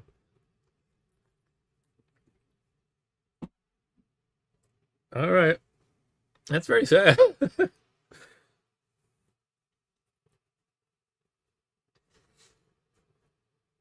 In the game I was designing, if you get devoured, you would spread some meat tokens around, human meat, and the zombie. You know how it has logic? Like zombies go to the closest player. They would go to the closest meat first and start eating that in my game. I don't know why I didn't finish this game. I have a problem where I come up with what I think are cool ideas, and I never actually execute on them. But I'm trying to fix that. Anyway, back to this game. Yeah, so now we do this fight here. This 4 attacks Fran or Roger. And we roll a die to determine if he tries to attack both of them or just one of them. So 1, 2, 3 is one of them. 4, 5, 6 is both of them. 1. He attacks one of them. And now we do 1, 2, 3 is Fran. 4, 5, 6 is Roger. He goes for Roger. I mean, I guess reminds me you need to make a zombie board game and television game. Sure. Do Fran and Roger both get a shot now? If they do, that's nice. Like their reactive shot, do they both get it?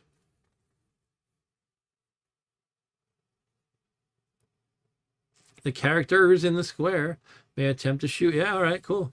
So they both get to shoot. I guess I can choose again. I'm going to assume here that I can add up their numbers or roll 2 separately. I'm going to go with adding them up. So 3 dice. They have to roll to panic, though, right? All right, so Fran needs a 4, 5, or 6 to not panic. Let's roll for hers first.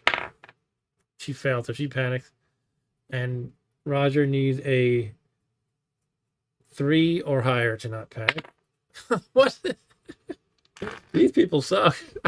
In my universe, they're all useless. All right. So, well, what it comes down to is a zombie with level 4 is attacking Roger. So it's this chart here, this column here on the chart, which is much more forgiving than the 7 or 8 chart that Peter's zombie was rolling on. So let's see what happens. A 7, which you can see there's a 7, and the 7 is stunned. Yeah, stunned. Okay. So Roger got stunned, but I don't know. That canceled out immediately because I think it said as soon as somebody goes in a square with the character, he's no longer stunned. So it might be a nothing burger.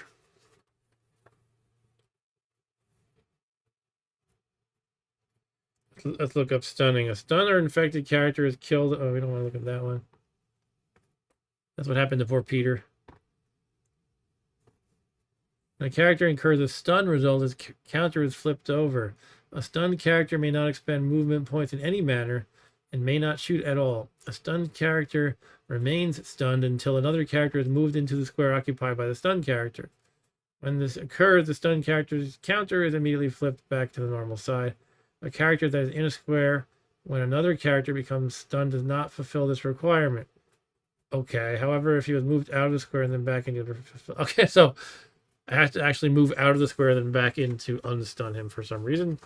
So he is stunned. I guess they didn't want it to be like a cheat code where nobody can be stunned as long as you're in a group. All right, so Roger's stunned until we can move back onto him. Peter's dead. Roger is also tapped because I moved him. Basically, I got to move Steve next turn. Peter can't do anything. He's dead. And that's their attack. And then we do zombie generation. Which is 2 dice on the zombie entrance table once again. We rolled a 5, which is the east door. So we zoom out a bit. We can see east door has a new friend. Hey guys, how's it going? Huh. All right, human turn. Let's see. I think Steve is going to step up. He's got to do it. You got to step up, Steve. So, I don't know what number this is. Hopefully it's just like a 3 or something low. I guess I want to go into the same square. Because with 1 die, that -1 penalty would be really bad. You know, I've been forgetting the Berserk. Oh man, I forgot Berserk.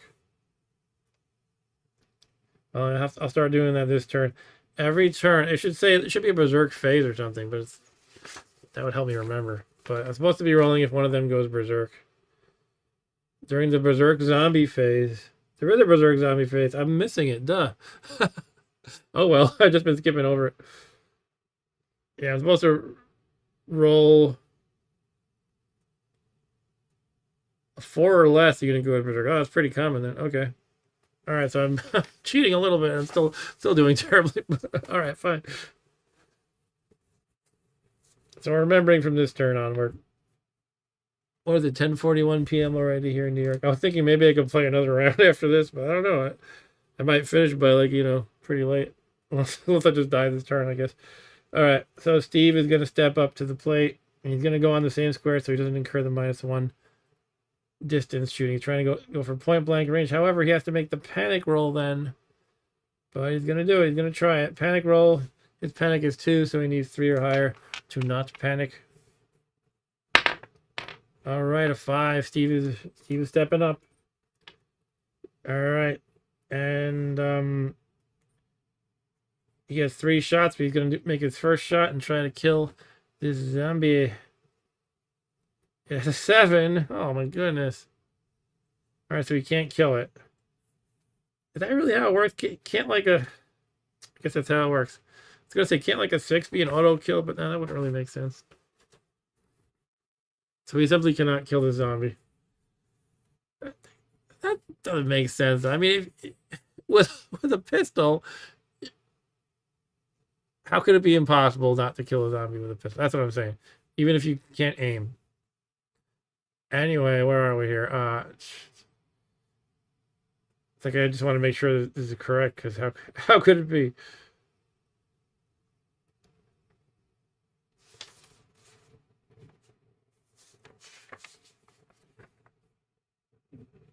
What do you say in there, Ryan? Said, what do you think the bath fad store is? Specialty soap? Yeah, probably things like that. Bed Bath and Beyond for the early 80s. What do they have in the early 80s that was like that? Anyway, let me just verify I'm doing it right. I mean, 99% sure I am, but it feels weird that he could never kill this zombie. So he didn't panic. Well, 2 dice when resolving shot by Peter or Roger. Only 1 die for other characters. I mean, I guess you just have to pair Steve up with Peter or Roger, and same thing with Fran. Like, they're kind of useless, in other words. I'm reading up here.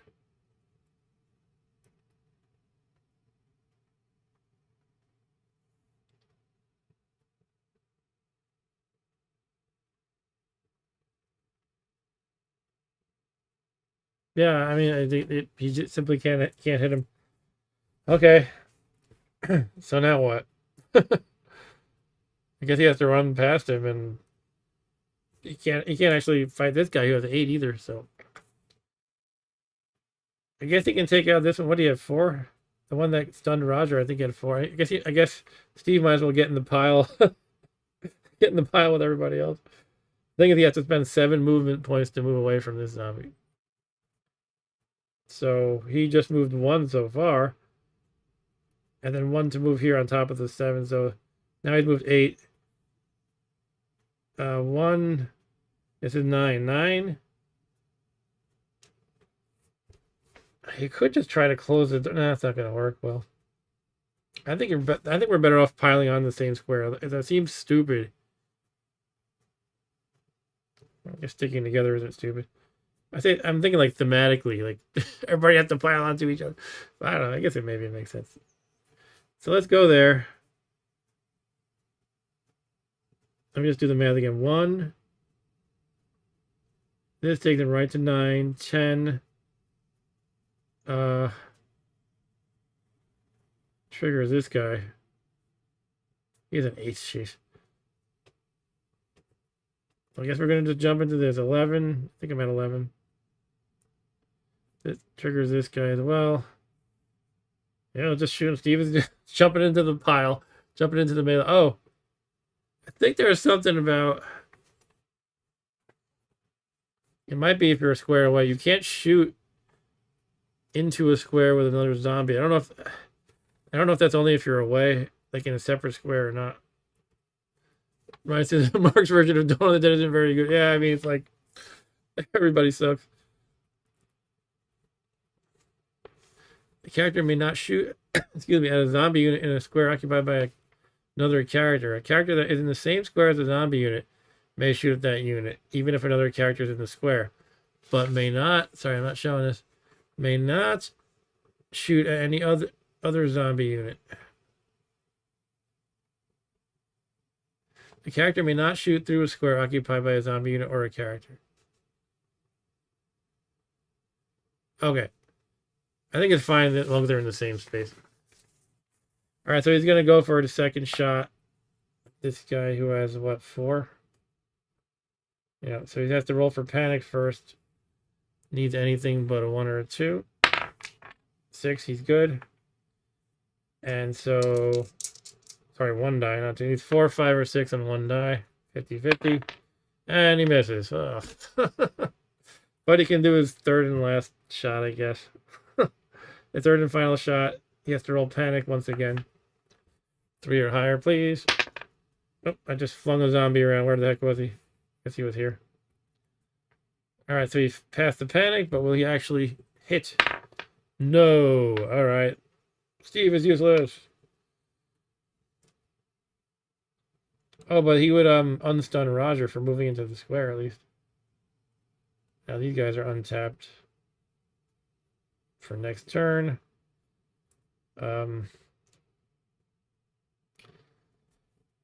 Right then.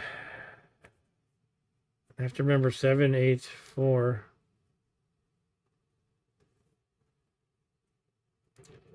Okay, zombies. Everyone who's sideways moves closer for free. And now they're going to jump into the pile. Oh no, only one zombie can go at a time. It doesn't make sense, but I guess I could see it getting crazy in terms of game mechanics. If there's this enormous pile of them. Right, so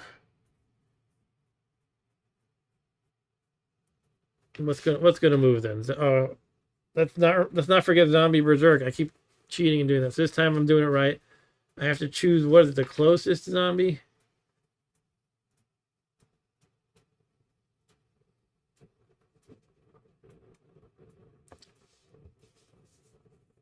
Hidden zombie tables consult the beginning of each zombie player turn before the Berserk zombie phase. Alright, so I should have done that already. Let's do the hidden guy. Red is the first die, black is the second. That's a 42 on the chart, which says 7. So in the closest space, starting with a 7, one of these hidden zombies spawn. Oh, good. No, this one's blocked off, so it can't go there. So I go with the next one, I guess. And I'm gonna say it's probably here. I haven't meticulously checked. Yeah, I think it's here.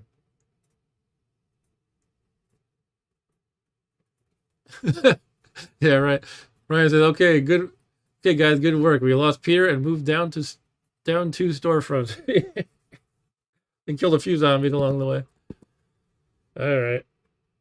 So we did the hidden. Now we have to do Berserk. Which again, I'm trying to figure how it works in solitaire mode. I think it's the closest, but then it would be them. This guy, because he's right at the top of them, probably.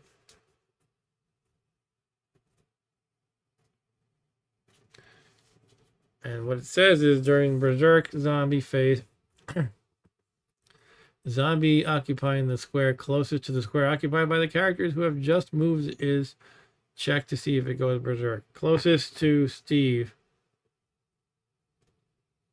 I'm going to assume being in the same space, it would be the closest. Which means the one who's actually poised to bite somebody is going Berserk. Oh, goody. Berserk. All right. So, free, I have to do, I already did the reaction movement. Now I do the free zombie movement. So we roll 1 die to see how many zombies move. 3. And we have to look at that priority logic stuff. First is if they can move onto you, they do that. Anyone in front of a main door moves. So over on the east side, all the way over here, this guy moves in. So it's the first movement done out of 3.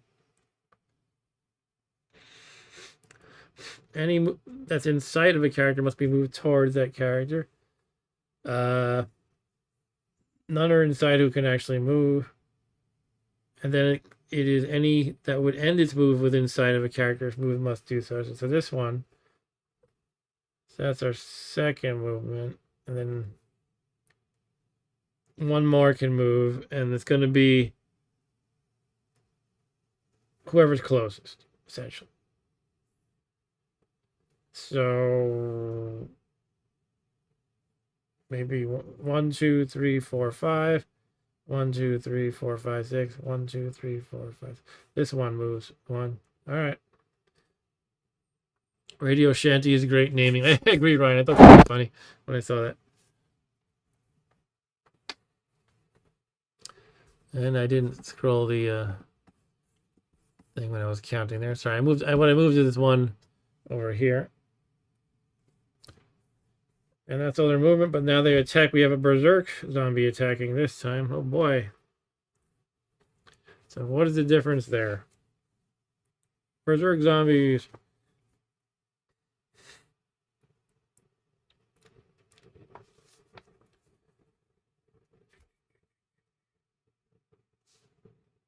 They must be moved in reaction if required. If they're moved during the zombie-free movement phase, it doesn't count towards the limit of zombie moves. Oh. A berserk zombie unit may attempt to destroy a closed glass door if any character is within the unit's sight within the glass door. So they'll just smash through the glass door to get to you if they can. I actually haven't closed any doors yet.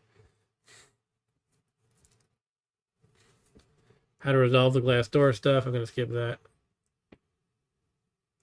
So they spend more time talking about glass doors and how they affect combat. I guess it just makes you panic more. So they move back, they move faster, and they make you panic more readily. Essentially, one is added to the panic level of a character shooting at a berserk zombie unit in the same square. All right.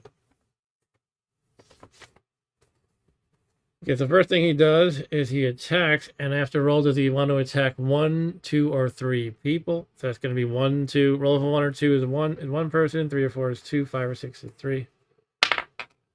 And I rolled a 4, which means 2 people. And I'm supposed to randomly determine. I'm going to roll for which one he does not attack. 1, 2 is Fran. 3, 4, Steve. 5, 6, Roger. He does not attack Fran. That's probably good, I guess. All right, so he's attacking Steve and Roger together.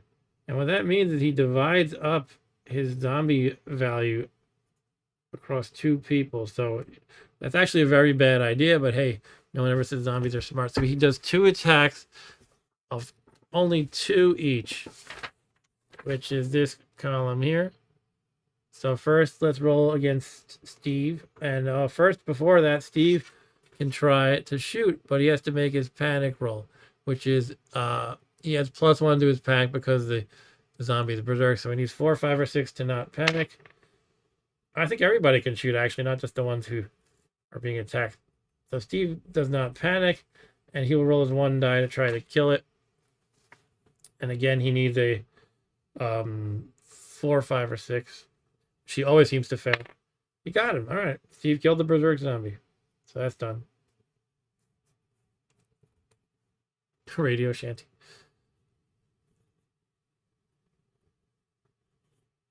Just move the board around a little bit. All right.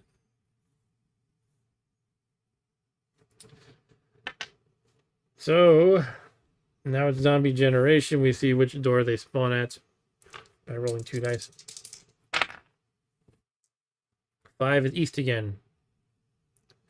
Over on the east end. Once again, over here. Spawny, spawn. All right, I can see the pace is picking up here as I get the hang of it. And am I screwed? I don't know. This guy has, what was it, 8 and 7? Yeah, they're pretty strong. I mean, I guess with everybody sticking together, it's nice. Now it said you can only stack up attacks to a max of 3 dice. So I'm thinking I could do like, yeah, Roger and one of the others for 3 dice, and the other rolls 1. Or do I want to do 2 and 2? I could combine Steve and Fran for 2 dice, and Roger for 2. I guess with numbers like 7 and 8, I want to have somebody with 3. Otherwise, I'm not taking those guys down very likely. Yeah.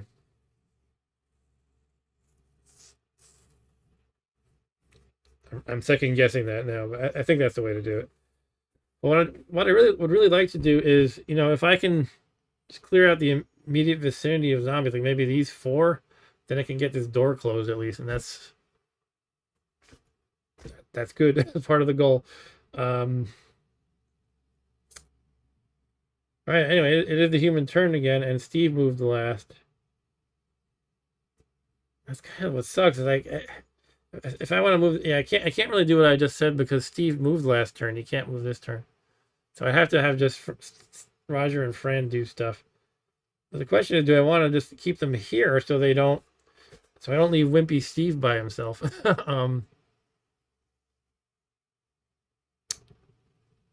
What if I do this? I shoot the one to the right, and then I'll move to my left, because he's pretty much safe if I can clear out this guy, and if Roger and Fran together can clear out the zombies in this direction, then it's okay if I leave Steve behind for a bit.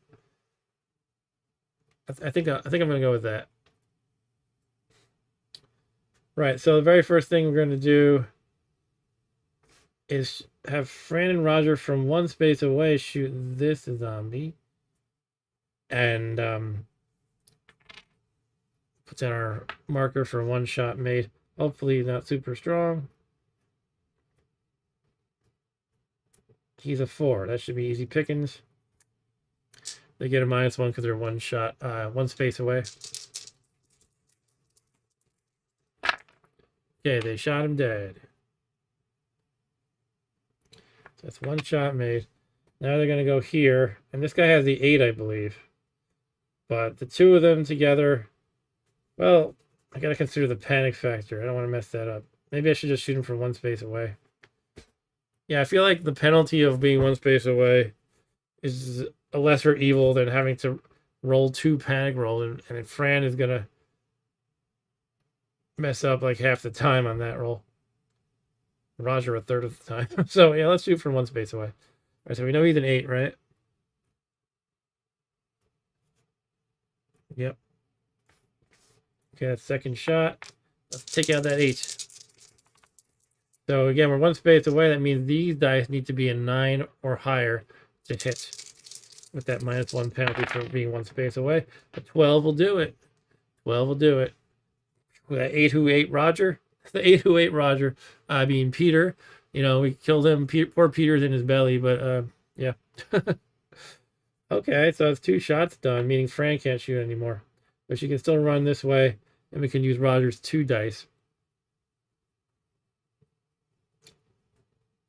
I'm not going to say we got this by the ass, but if I didn't have really crappy luck with Peter initially, I feel like, hey, this is a good start at least.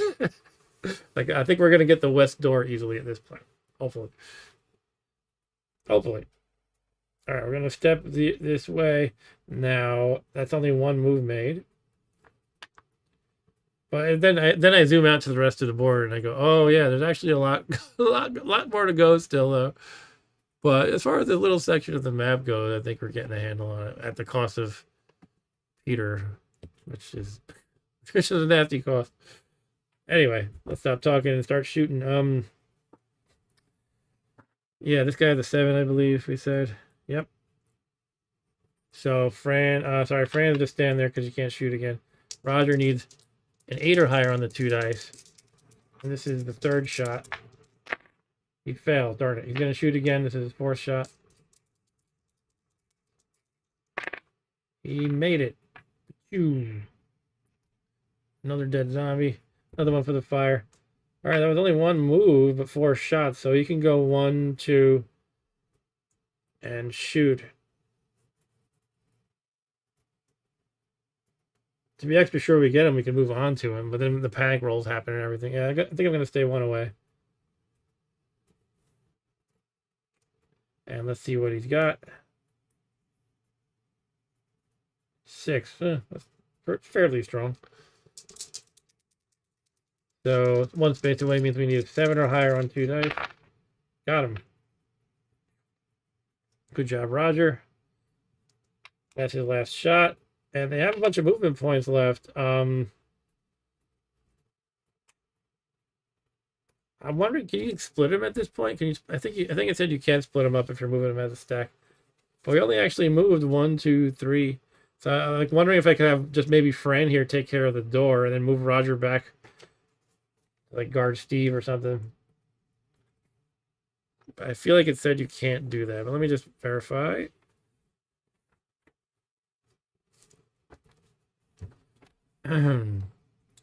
So where did they talk about a stack?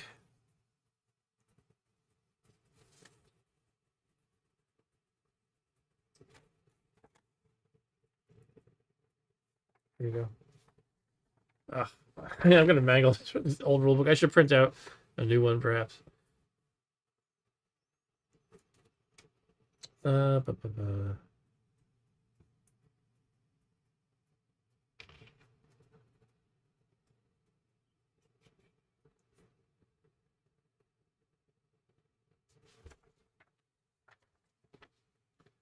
Character's movement allows may never be exceeded. Yeah.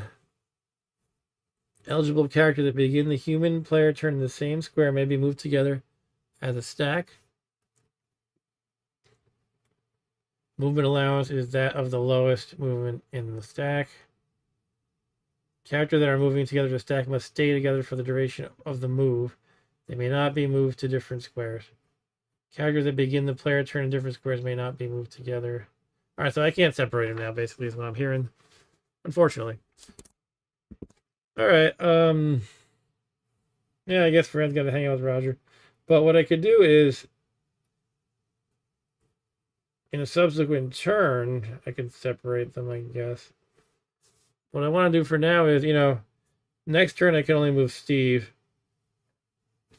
But I want to keep one of them there anyway. So they can do the whole door closing. All right, anyway. So that is my move. And now we do the zombie stuff. Berserk, which starts with the hidden zombie table. Once again, we got this here. We'll do red as the first die roll once again. 1 and 5 means number 5 is where it spawns. So the nearest number 5, which is right here. Oh boy. Where are these guys coming from? They're just hidden in the floorboard or something. Actually, I feel like it said something like they can't appear in the hallway now that I remember. Now that I make a joke about them, I feel like there was something about the hallway. Something special about that. Hidden zombies.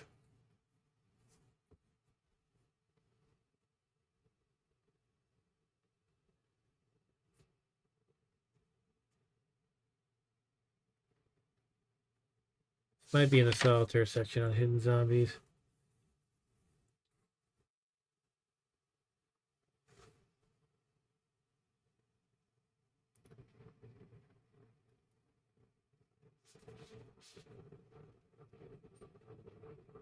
Must be placed in a square containing the number as the third digit of its identity number near to the character that just moved. This distance is measured in movement points. If 2 such squares are equidistant, blah blah blah. All right, maybe I'm making that up. I thought it said something special about a hallway.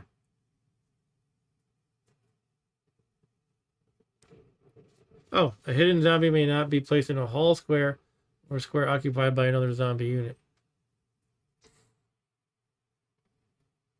Okay, so it's the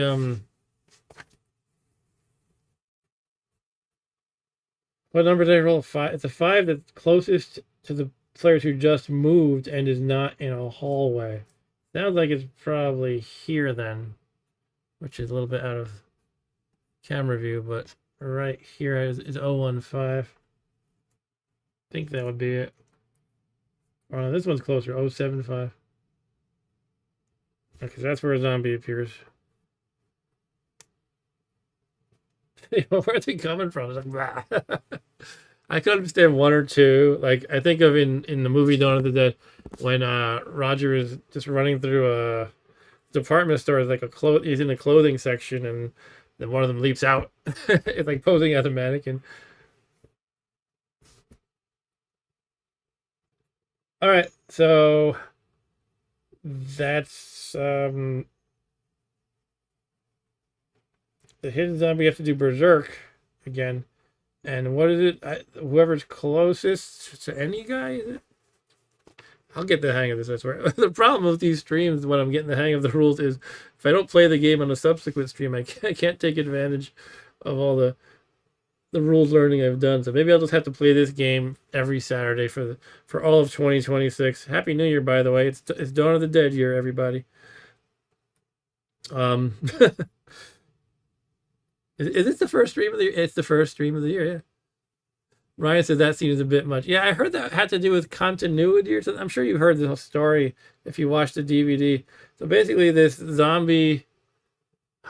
What is the whole story? Roger, the character Roger, has like a jacket wrapped around his waist, and it's just kind of random. There's no reason why he should have it, basically. So they had him zipping through the clothing section of the department store, or some men's clothing, whatever it was. And there's a zombie who leaps out at him, and that's the moment when he grabs the jacket. I don't know. It's a little much. Yeah, it's like posing as a zombie. One of the things Romero said was he just for Dawn of the Dead, he didn't write it as a super tight movie. It was like anytime somebody came up with an idea that sounded cool in the moment, like, hey, how about we do this effect, or how about this random thing happens? He said he like kind of erred on the side of, yeah, let's just do that. And I guess maybe the idea was they could edit it out later, but some weird things like that are in it. They're a little bit weird. A little bit sort of feeling misplaced, sort of. Also, in that scene, he stabs the zombie in the ear with a screwdriver. I should have a screwdriver around here, but you could pretend I have one. He pushes it in like this, and then it's like, oh, blood coming out, and the zombie's dead. It's like super soft. So there are some iffy moments in the movie, but I don't care. I love it anyway. And Ryan says Romero always seems to run a very free set. Yeah, I think it's a good approach. But as long as you're, I feel like if you're, I won't say necessarily tight editing, but I feel like I never made a movie, but I feel like if you're making a movie like Dawn of the Dead, and you're coming up with all these crazy scenarios where zombies attack people and get killed and whatnot, it's like you might as well film whatever people come up with, and you can always edit them out if they suck. Just deal with it in post or whatever. Anyway, let's get back to the game here. So somebody goes berserk, and I believe it is the closest to anybody, not who just moved, or what is it? Closest to the square occupied by the characters who have just moved. Okay. Well, I guess in any case, it's this one. So this guy goes berserk on the roll of a 1 through 4, actually. That's a 3, so it goes berserk. My daughter has this book that she's too old for now. It's like a very young child book, essentially a baby book. It's called Hippos Go Berserk. So I keep thinking about that when I'm rolling for zombies going berserk. I'm thinking of her book it's about all these hippos show up at a party. It's like a huge number of them. First, it's like each page is like, now 3 hippos wearing, hats show up, and now 4 hippos on unicycles show up. I don't remember exactly what it was, but each page is something like that. And there's this huge house party with all these hippos going berserk. Anyway, this is zombies going berserk. So now what do we do? Zombie reaction. Oh, I'm supposed to keep track of who's in line of sight for reaction purposes. I think it's literally only this guy who just went berserk, though. Yeah. And the funny thing is, those who are berserk always move in the reaction phase anyway, so he goes here. All right. And then we have free movement, so we roll A die to see how many movements move freely. Probably Steve is going to get pounced on by a berserk zombie, which is not fantastic. Hey, Mustang McCracken's here. How's it going? Mustang says, I need to watch Dawn still. Sounds kind of like the scene where Bill Murray pretends to be a zombie in Zombieland. They mistook the zombie for a mannequin or something. Yeah. In the movie, he's truly a zombie, of course, but he's like standing among the mannequins quietly, sort of motionlessly, which, it seems kind of I don't know, out of character of the movie, sort of. But I don't know, maybe it's supposed to be that the character Roger is kind of careless, getting careless, more and more careless as he goes. Maybe it's supposed to be from his point of view. He didn't even notice the zombie because of all the mannequins around. I don't know. I'm just giving them the benefit of the doubt, I guess. Anyway, where were we? Free movement. Yeah, so Steve's going to get attacked by a berserk zombie for sure. But let's see how many zombies move. 4 of them again. I seem to be rolling 4 a lot for this. So, first off, any zombie that can attack one will do so. So that's 1 zombie. And I got to look at this list of stuff again. By the way, thanks for joining that stream, the Commodore stream, Mustang, and you too, Ryan, by the way, and also Eric, because that was the most hopping stream and the most fun I've had in a while. That involved a camera and sorry, that sounds bad. Most fun I had in a while doing my stream, let's say, and the video on demand after the fact was being watched like gangbusters. It was amazing. Just seeing so many people watching, I'm getting all these comments on. I just had so much fun doing that Commodore stuff. Yeah, and I want to play that again. It's sitting by me here. I'm like drooling over it. Like, oh man, that thing's so beautiful. Right. So, anyway, I'm moving zombies. I moved this one. Next up is open main door, guys. They're gonna go. So that's 2 and 3. All right, so only 1 more to go. If anyone can go in line of sight, they'll do so. Otherwise, it's the closest distance-wise. I'm going to estimate this one is closest distance. These 2 are probably... No, this one's closer. All right. And Mustang says, I need to play more Commodore games. I'm just slightly too young to have owned one, and I've always been curious. Oh, yeah, you can always get an emulator or whatnot. And there's so many good places where you can look up the best games. You can look up... There's a cool website called Video Game Critic. I like their reviews, even if I don't always agree with them. You can check out some of the good games they list there. You can always just Google for best Commodore games or whatever. Yeah, it's a lot of great stuff to play. I'm actually a little bit torn. I want to resume my NetHack series next Tuesday for my old games stream, but I feel like I'm so hyped, as well as the rest of the world is hyped on the Commodore Ultimate, that maybe I'll do another one of those, a Commodore Ultimate stream. Just play a bunch of games on it. Obviously I won't be unboxing it and stuff anymore, but anyway, I'll come to a decision over the next few days.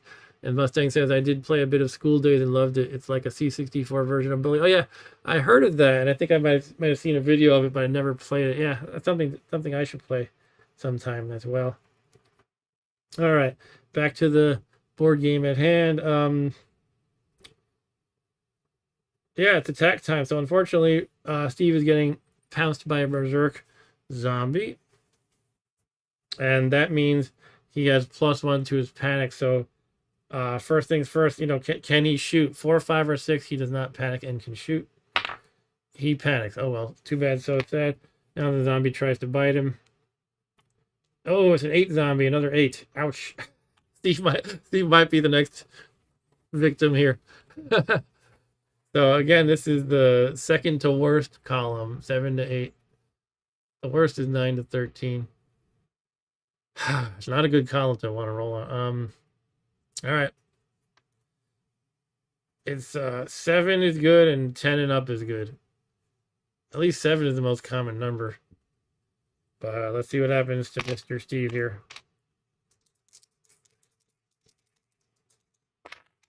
It is a 4. He's infected. He got bitten. Okay. Well.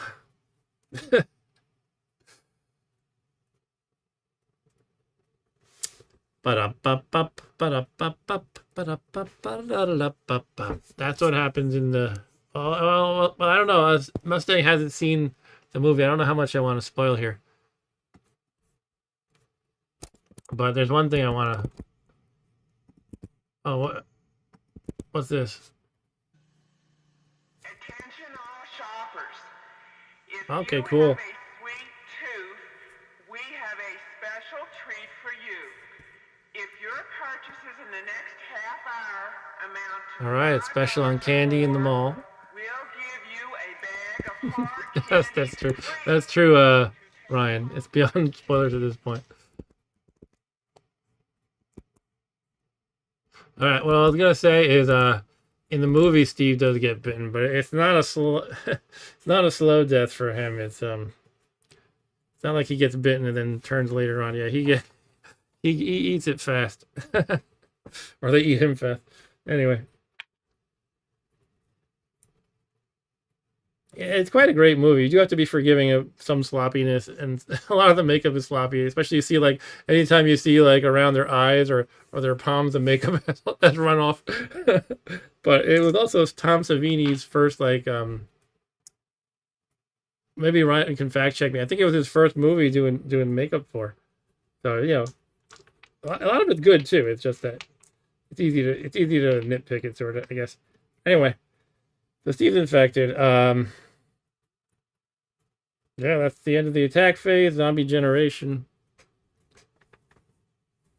And Mustang says he knows most of the movie, just never sat down and watched it. Okay, sure. Right, 2 dice for where they enter the mall. 6. Which would be north. Okay, the north door. As a zombie comes strolling in over here.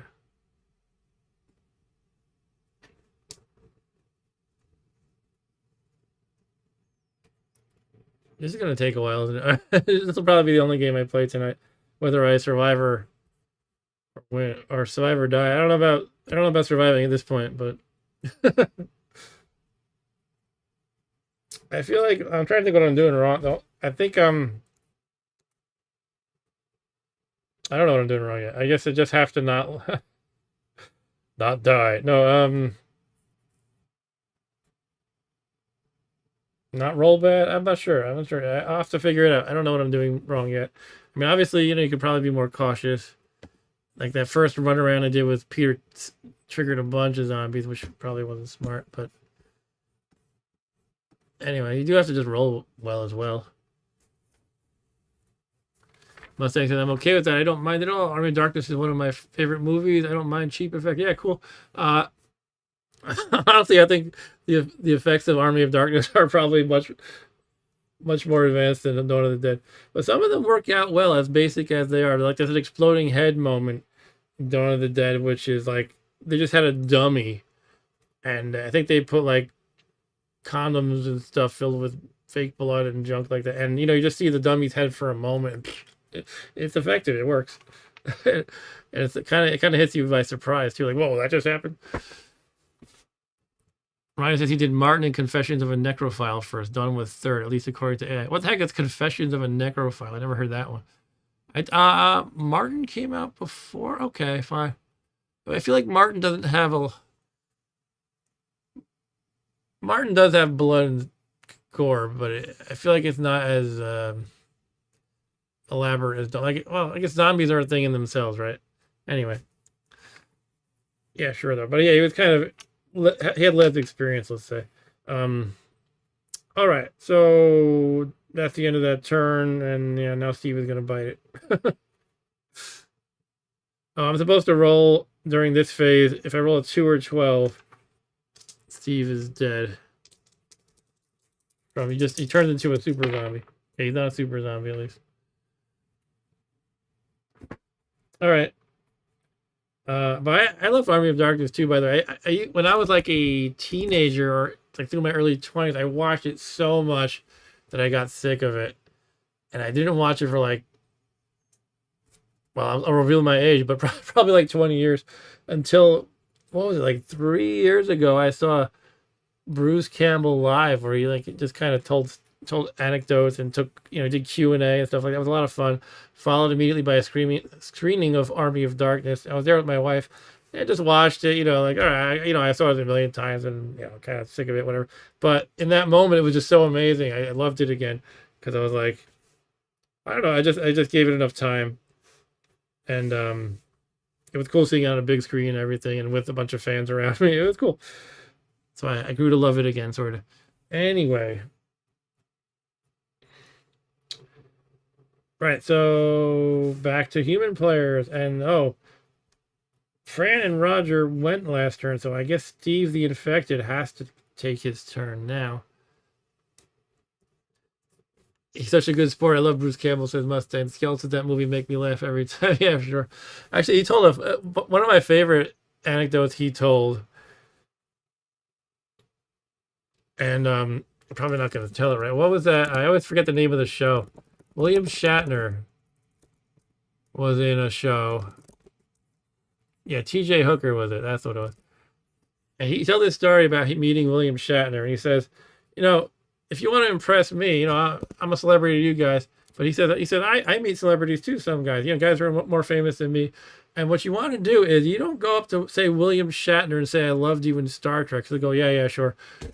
What you want to do is you want to pick something obscure, but that there's something to appreciate about that obscure, show or whatever they did.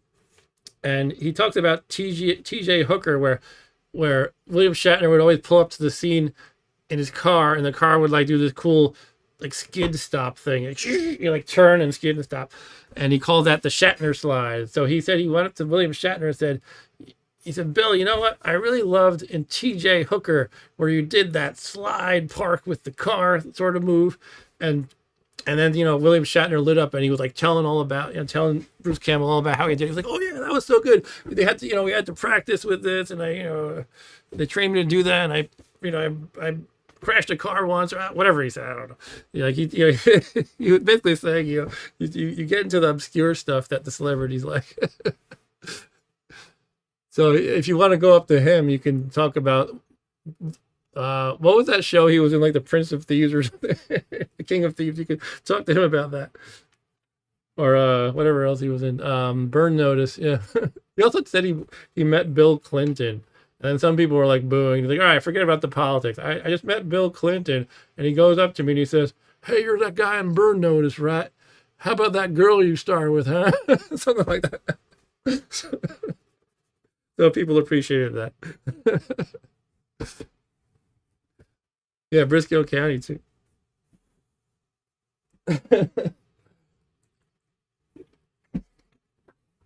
All right, so back to the point. It's okay that we go on these tangents. I like chatting with you guys. But now Steve has to move, and what does Mustang say? I always wanted to ask him about Drop Dead Gorgeous. I love that movie. Shatner's great. Okay, I don't think I've seen that one, but yeah, I'm sure he'd appreciate talking about that. I guess it has to be something they like too. Some actors, and others, whatever famous people, they don't always like everything they've done. Some musicians really hate their biggest pop song. I hate that song, but it was the radio hit, so we have to play it all the time. I guess that's when you get into their obscure stuff, obscure material. Anyway, let's make Steve do something here. He can't actually fight this guy who has an 8, so he needs to run away. However, his move is 4, and he needs 8 plus 1, which is 9, just to step away 1. So, no, it's cool that you're distracting me, Mustang. It's all good. I don't know what to do here. Steve is the only one who can move, and he can't move, and he also can't shoot because he can't roll an 8. So do I just pass my turn? That sucks if I do. I don't see any way around it, though, unless I'm missing some weird edge rule that says if nobody can move, then do something.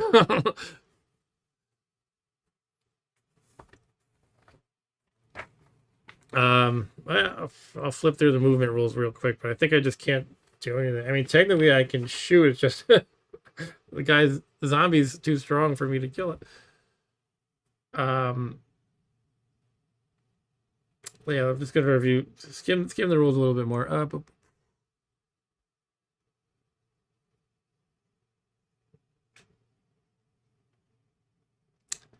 Yeah, I think I'm just dead in the water for this turn, unfortunately. That's terrible. Well, he did. Was it an 8? I guess I could shoot him just to see if he has an 8 as I think he does.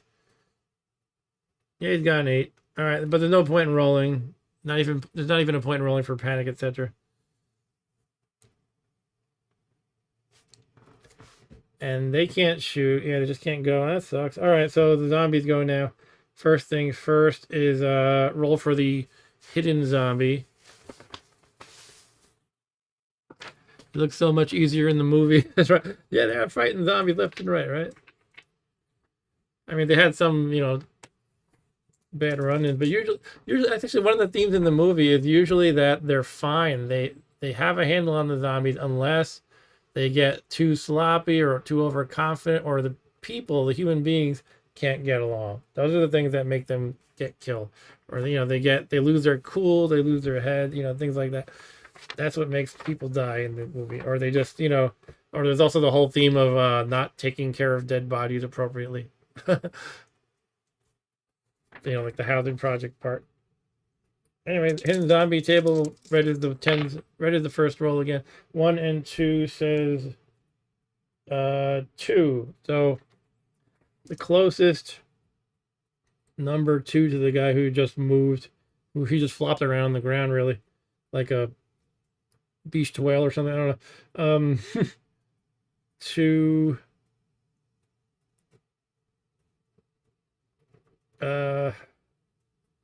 This might be the nearest square ending in 2, but it's hard to kind of scan your eyeballs and tell for sure. I think it's this one. How did it get there? Who knows? It popped out of a sewing machine, I guess. The Acme Sewing Center. Maybe it was in a box. Like a big crate that had a sewing machine in it at one point. It was hiding in the box. Okay, so we did that. We do Berserk Zombie now. Now we actually have a already Berserk guy. So this time, this is the first time this happened. Usually I kill him right away, I guess.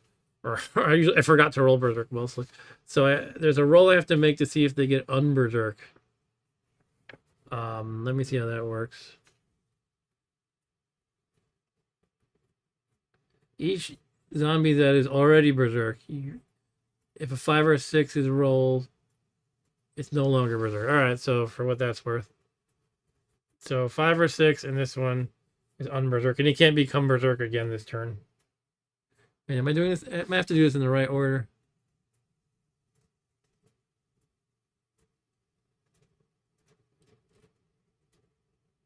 Yeah, I think we make the next closest guy potentially berserk first. 1, 2, 3, 4, 5. 1, 2. So this one might be berserk. What is it? 1 through 4, and he goes berserk. He's berserk. But now I roll this guy. If it's a 5 or 6, he's unberserk. Calms down. Nope, he does not calm down. He got a taste of Steve blood, Steve flesh. So now he's still frenzied up. Yeah. I don't think it's looking good for Steve, I'll tell you that. So now the free action. Reaction. There were no reactions because nobody moved, really, I guess. Free actions is how many zombies move. 4 again. It's very common I roll a 4. All right. So now I kind of have a sense for how the priorities work. I think I can just say this guy moves, that guy moves. This guy at the top, we just strolled inside the mall from the north door. He moves 1. Oops.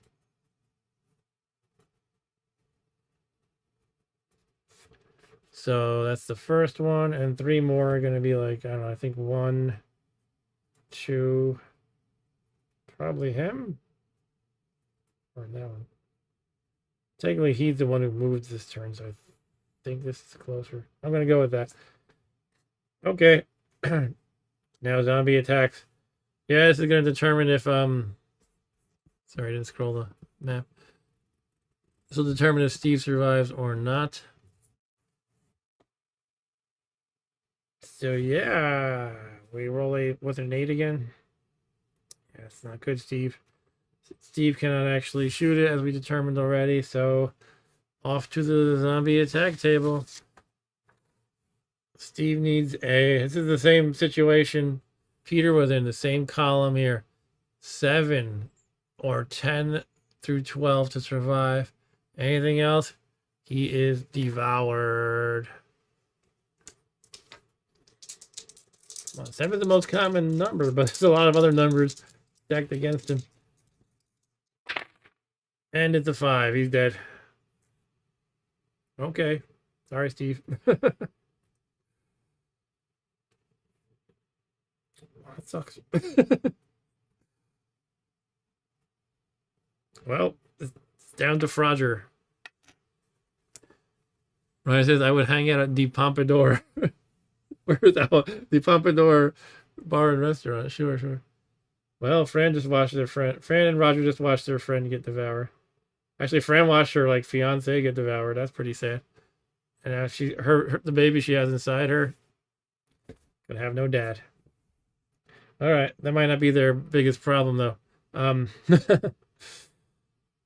So, well, I guess we do zombie generation now. Let's see which door they come at. 3, which is north and east. Ouch, there's 2 of them. Well, at least we're about to close this west door, I think. I hope. Yeah, we can do that this turn. And now it is the human player turn, so I guess that's what they're going to do. I guess it doesn't really matter who I... Well, they can shoot still, so they might as well just... They have to spend their entire movement allowance closing the door, so that's what they're going to do. But they can shoot, too, even if it's kind of far away, I guess. So let's do that. And I guess they'll shoot together, so it's 3 dice. It'll be -1, 2, 3. But yeah, I guess they've already closed the door. First they spend their movement allowance, I guess. I don't know. I don't know about the order if it matters much. But this is closed now. Hooray! So we're sort of like a quarter of the way to winning then. For the doors, the door part of the objective. For the killing all the zombies objective, well, I don't know about that.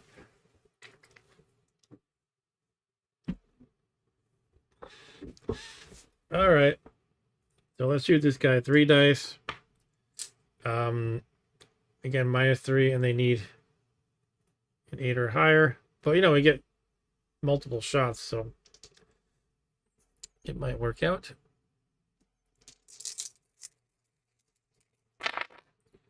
First is an 8, which is a miss with the penalty. All right, so that's the first shot. Next shot. A 9, which is also a miss with the penalty. And that's the second shot, so now Frank can't shoot anymore. So it's just Roger with his 2 dice and the same penalty. So essentially he has 3 rolls to roll an 11 or 12. So I'll just do that real fast. No. No. And last shot, 11 or 12. Do it, Roger. Nope. All right. They could not hit the zombie. But they got a door closed. Hooray. So we accomplished something. We lost half the team, but met one objective, one part of the objective. All right. Back to the zombies. First thing they do is the hidden one appears. 3 and 3 is space 3. So the nearest 3, which is right here. Oh, geez. So one thing I'm noticing is that in the solitaire mode, the hidden zombies are much more brutal because in the regular 2-player mode, you only have 5 zombies and they're hidden. You write it down on a piece of paper as the zombie player. And so you say, okay, I have 1 zombie in 076, another in 149. And then once you assign all 5, that's it for the whole game. In this mode, the solitaire mode, it's every turn you roll on this and a hidden zombie appears. There's like a 1 in 6 chance of none appearing, but over enough turns, there's just a flood of these hidden zombies appearing. Now I'm actually wondering if I'm missing a rule that only 5 ever appear. I don't think so, though. I'm just going to check it really quick, though.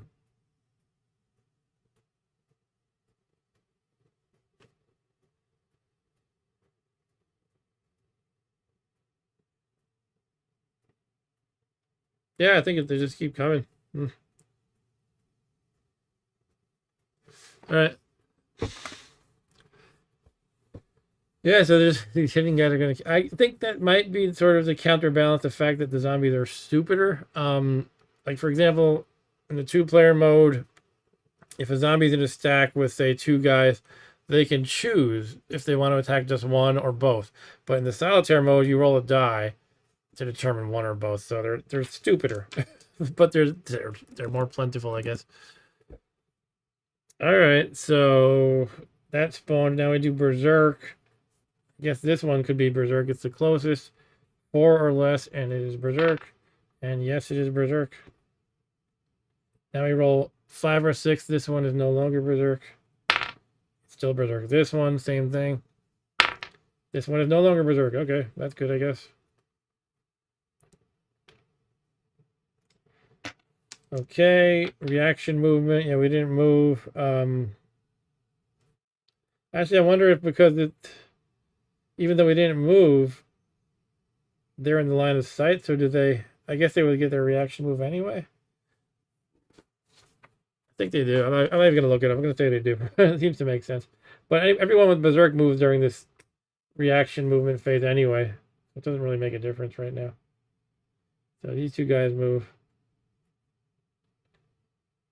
And next it's the free movement, which I always roll a 4. Can I roll anything but a 4? A 2, hooray. So 2 of them move, and it's essentially going to be this one moves 1, and nobody else is in line of sight. This one can be in the line of sight if it moves, so that means it moves. Oh, you know what? Let me backtrack a little bit. The door guys move. And here's the thing. What it says is it'll move however many you need to make way here. But the problem is I only moved 2, and I have to move 4 to make that happen. In other words, I have to do this. So I don't know, do I just do that anyway? Or is it like an invalid move because they only rolled a 2? I'm not really sure. I'm going to say that's the exception. Maybe I'll look it up later or something, or ask on boardgamegeek, but we'll go with that. So 4 of them move even though I rolled a 2, because this is higher priority than moving around a corner to be in line of sight. Oh, wait a minute. Is it yeah, the highest priority is moving right on top of you, and then the second is moving the ones in the doorway, basically. I guess the question is, do I count each of these then, or do I count that as 1 when they have to move out of the way? Like, would that count as 4 or 1? Each unit, I'm looking at number 2 on the right here. Each unit in a square with an open main door as one of its sides is moved into another square. If all squares the unit could move into are zombie occupied, the minimum number of zombie units must be used so that the move from the main door square may be executed. I don't know. That's like a question I got to ask somebody. I'm going to count it as that's 4, even though it's over the limit. But it could be that's supposed to count as 1, and then other stuff would still happen. But I'm making a judgment call. All right, let's go with this zoomed out view for a little bit. How about? Okay, that means next up we have to get attacked over here by this berserk zombie.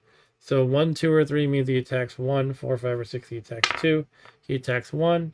We'll go with 1, 2, 3 is Fran. 4, 5, 6 is Roger. He attacks Roger. Roger can roll for panic first. It's +1 to panic of 2 because the zombies are berserk, and that means 4, 5, or 6 he is not panicked. He is panicked, so he doesn't get to shoot. Berserk zombie has what? A 3. Okay, at least he's crappy. He's a crappy zombie. So that's this chart here, the third column. 2 dice for the zombie. If Roger's like gets bitten right here, I might need to throw in the towel. I can't see us coming back from this.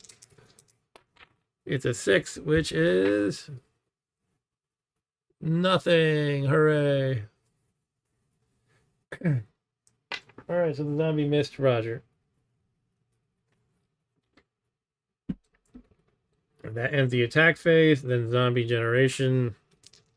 Now, the nice thing is if I roll west now, which is a 9, it's done nothing because the door is closed. It is an 8, which is south. Oh, well. So it spawns right here. There's actually more zombies when I started the game.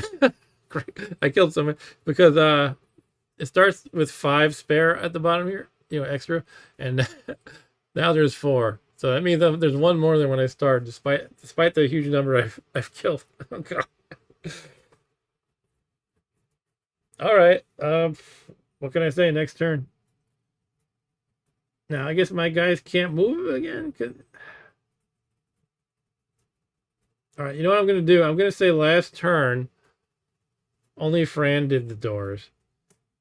Because otherwise, if I say they moved as a stack and sat there closing the doors, then I can't do anything this next upcoming turn. So I'm going to say just Fran close the door so I can actually use Roger.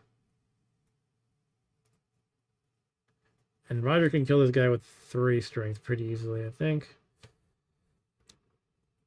And what's the next step, though? I mean, I got to get to one of these other doors. There's just so many zombies to mop up. I guess that's what it's about. I gotta mop up zombies. But yeah, which way do I want to head first? I mean, I can't really just leave Fran in the duster. She's gonna get killed. So I need to clean up, this zombie, this one, this one, this one. I don't know if I can do it all this turn, but yeah, that's what I'm gonna try for. But first things first, Roger will attack the zombie on top of him, which we saw has a 3, right? And he needs to make the panic roll. 4, 5, or 6, he's good. He's good. All right, let's shoot him down. Just need a 3 or higher on 2 dice. Should be easy. Got him.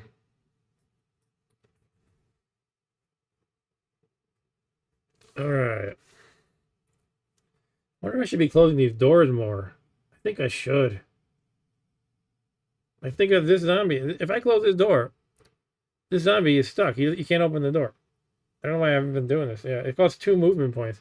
But he can't do it. He cannot open the door. No other zombie can open it for him. It's just the is it the super zombies or the berserk ones that can smash the glass doors? It's the berserk ones. Okay, so yeah, the berserk zombie can get through it, but otherwise it traps him. Yeah, so I should close this door. Kill this guy, close this door. Yes. That's an important tactic I'm realizing now. You just close the door on them and they're pretty much out of play for all intents and purposes. Okay, so that was 1 shot of Roger. And he didn't move at all yet. So this one is 8, right? Do I want to go into the same square as it?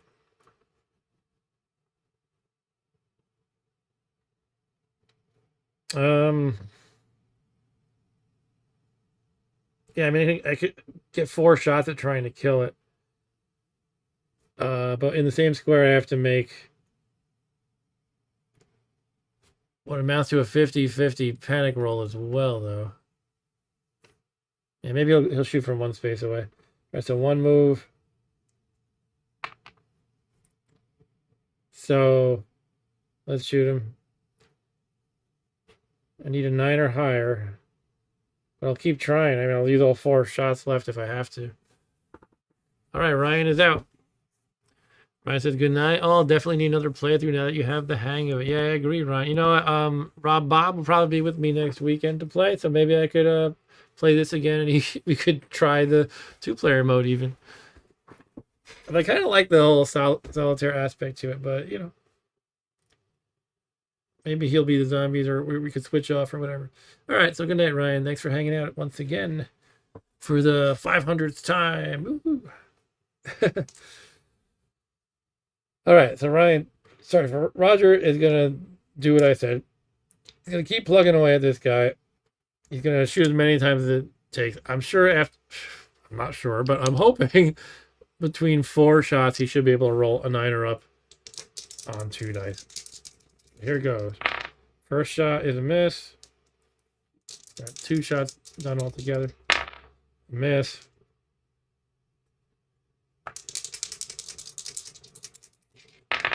A hit. All right.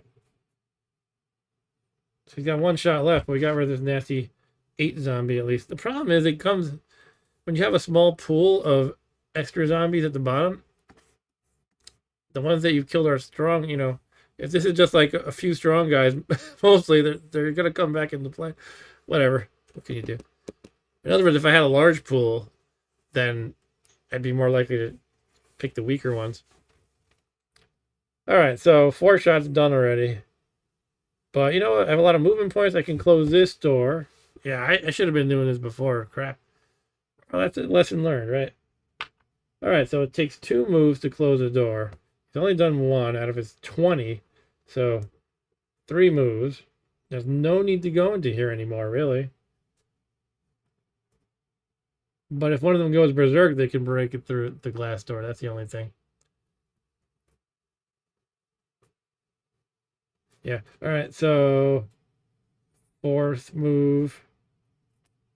We go 5, 6 here.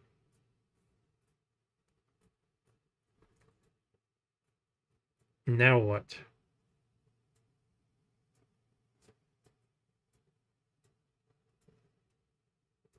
I mean, I can like run all the way down to this hallway and start shooting. I only have 1 shot left this turn, though.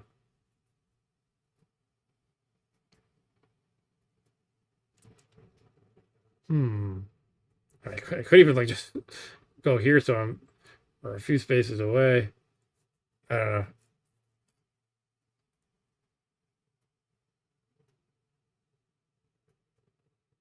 I'm thinking if I hang around here, these guys are going to turn. The closest guy, which will be this one, will turn berserk, and then he might smash through the glass. I kind of like that I can just close them in, though, so I don't want them to turn berserk. What if I just like head over here in this direction, but don't engage with them? I think I'd hate to waste a shot. I might actually kill one of them. Like, what if I just moved here and shot over there? But they would get the free reactive move. And then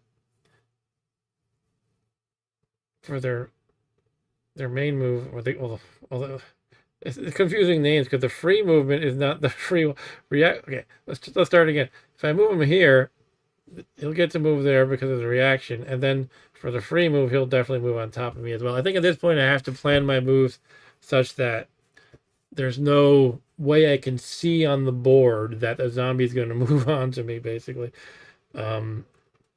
You know, obviously the hidden ones can throw a monkey wrench in my plans, and so be it if they do. But you know, I don't want to move him here and go, well, this guy's definitely going to attack me. That's stupid. I got to be more conservative now, I guess. But I don't know. What if I moved here? Would that be safe? It would be a bad shot 3 spaces away. These guys can't really shoot too far, apparently, even though they have, you know, they're SWAT team guys with rifles. Might be just worth the pot shot anyway. Well, you know what? I'm going to actually take a quick pit stop. And I'll come right back in 2 minutes. So see you guys then, okay?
Alrighty, I'm back.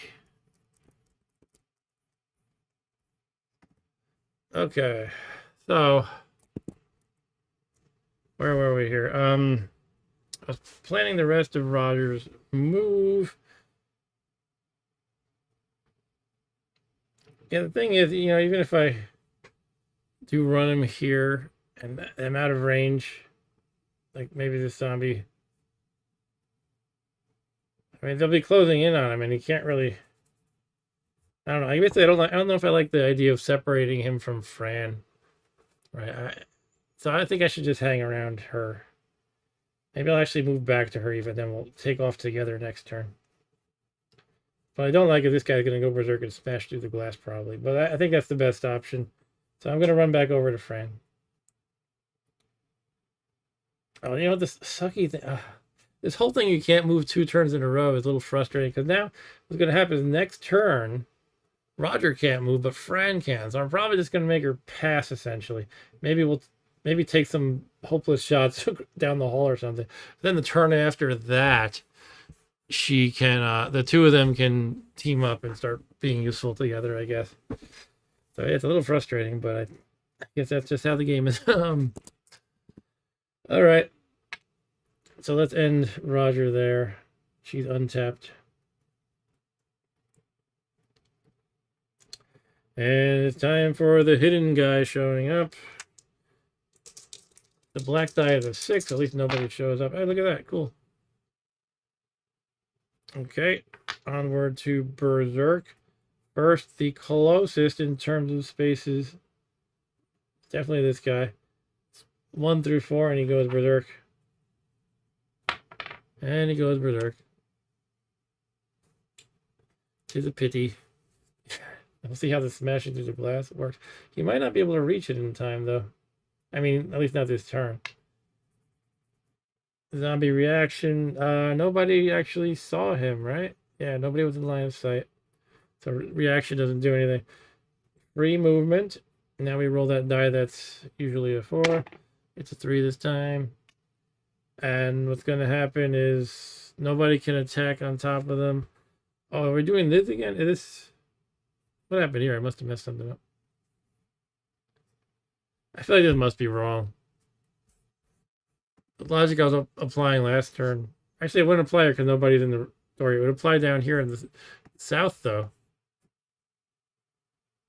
It's the same kind of scenario. Do they just... It's definitely something I'm going to have to look up. It's, like, does that count as 4 moving and we just let him go above the limit, or is that just 1 movement? I'm going to say that I'll do the same thing I did last turn. So this is what happens. And I assume they're going to file towards me. This is getting pretty crazy.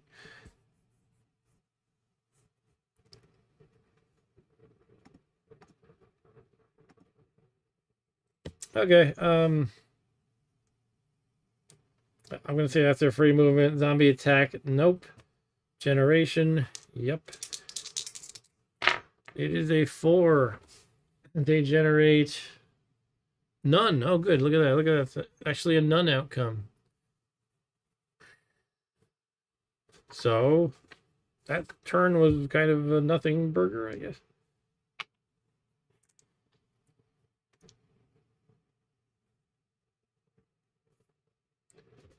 Yeah, nobody spawned. Nobody really did much. All right. So next human turn. I can't move Roger. I can move Fran. Actually, how does it work? If I wonder if let me try to understand how this tapping stuff works. What I'm calling tapping, like, is it only if they move at least 1 space, basically? Like, what if I activate Fran and theoretically she's shooting people? Does that mean she can't move next turn? It's a little weird. It said you can move 1 eligible human as a general rule.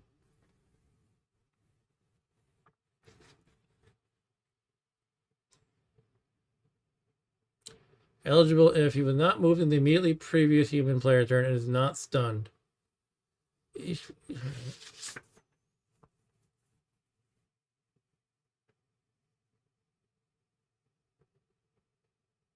I think I'm just going to keep playing how I was. So yeah, I don't know. I guess nobody moves this turn, basically. And so back over to zombies. First off, the hidden one. It is a 1-1, which is the nearest number 1. Where ending in number 1 spawns a zombie. Which is what? Can't even find one. Here's one. Here's one.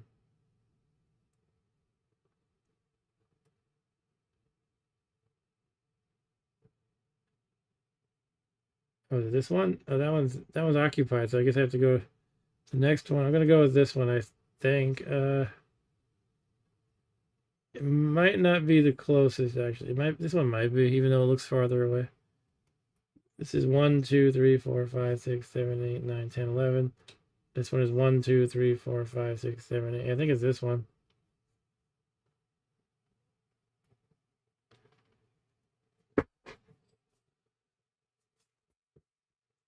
Okay. Well, now this one's barely not in line of sight, I think, because you're supposed to draw. If you're ever not sure, you're supposed to basically take a ruler, not have a ruler, but you line up the middle of the square and try to draw a straight line to where the thing you're testing for a line of sight with, basically. So it looks like it would not make it to my people. I think it would hit this wall here. So it'd be like me, I think. Anyway, I'm starting to run out of steam. I might need to wrap this up in a couple of turns. And I'm certainly not going to finish the game unless I die within a couple turns. I actually thought this was I spent a lot of time learning, but I thought it was kind of relatively fast paced for a game by SPI of this era.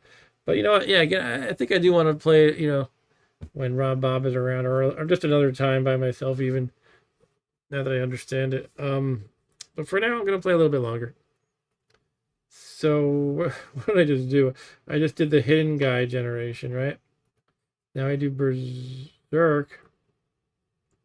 This one's already Berserk, so I guess the next closest is this guy.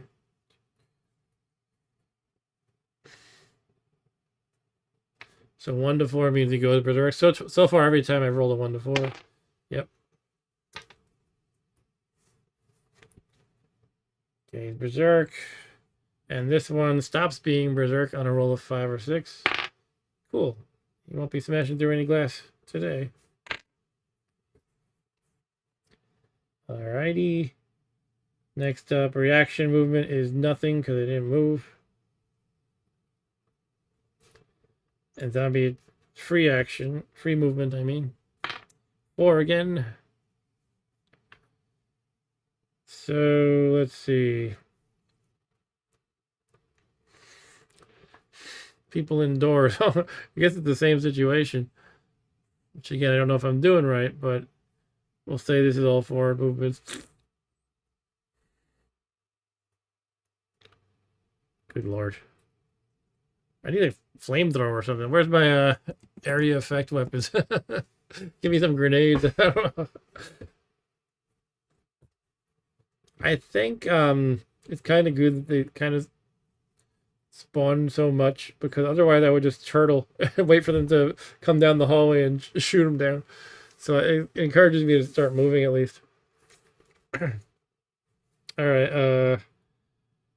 So now zombie attack, zombie generation. Once again, 2 dice to see what door they appear at. 8 is south. Oh god. Down here again. Okay, onward to the humans. Next turn. Now we can actually move together. It felt like we missed, like, I guess we missed 2 turns basically. All right, what are we doing now? Guess we're gonna head over here and shoot some zombies. Do you want to? Maybe we'll try to aim for the northern door. We can lock this last door on the way. Lock it up. We can lock up this door if feasible.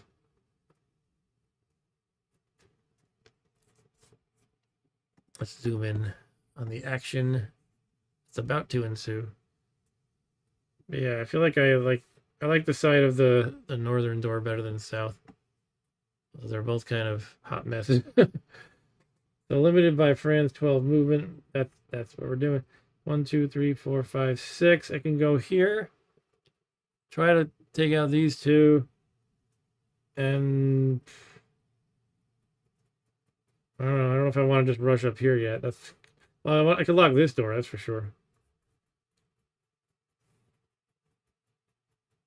Yeah, I want to do that, yeah. Close that door, that is. Let's start doing it. 1, 2, 3, 4, 5, 6. And he's gonna start seeing me and getting upset. I think this one, I don't know, does this one see me or not? I guess it's time to break out the straight edge. I don't actually have a ruler handy, but I can use a piece of paper. And it's basically, can you draw a straight line between the center of the square to the center of the other square without hitting a wall? I think they can see through that glass door. But it doesn't look like they see the center of the next square. It's kind of a clumsy measurement. What do I have? Need something firmer. Let's get let's have something around here I can use. I could just use the I got this piece of foam here. I'm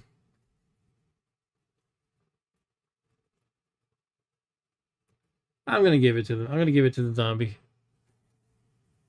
Zombie can see me. All right. This one can see me, we're saying.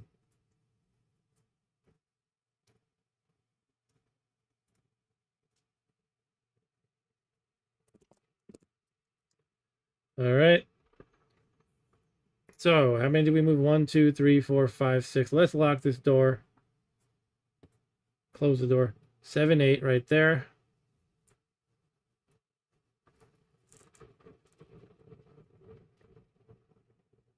You know, let me take that back. Depending on how my shooting goes, maybe I want to shoot him too. It's probably not a good idea breaking that door, really, though. Let's just resolve these shots first anyway. All right, so we're going to shoot this guy first from 1 away. And we'll do 2 of them together. So we roll 3 dice. It is a 5. So 6 are up needed.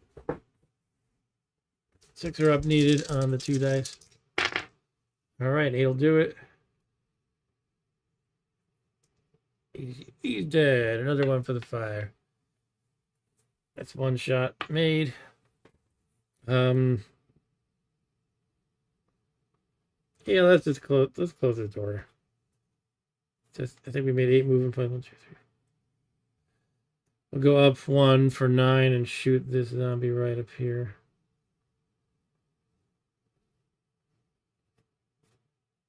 It has 3, okay. So 4 up needed on 3 dice. Got him. Okay, now Fran can't shoot anymore, but Roger still can. I don't know. Should I run up here? A little dangerous. Yeah, look, 33 flavors. I guess it's ice cream.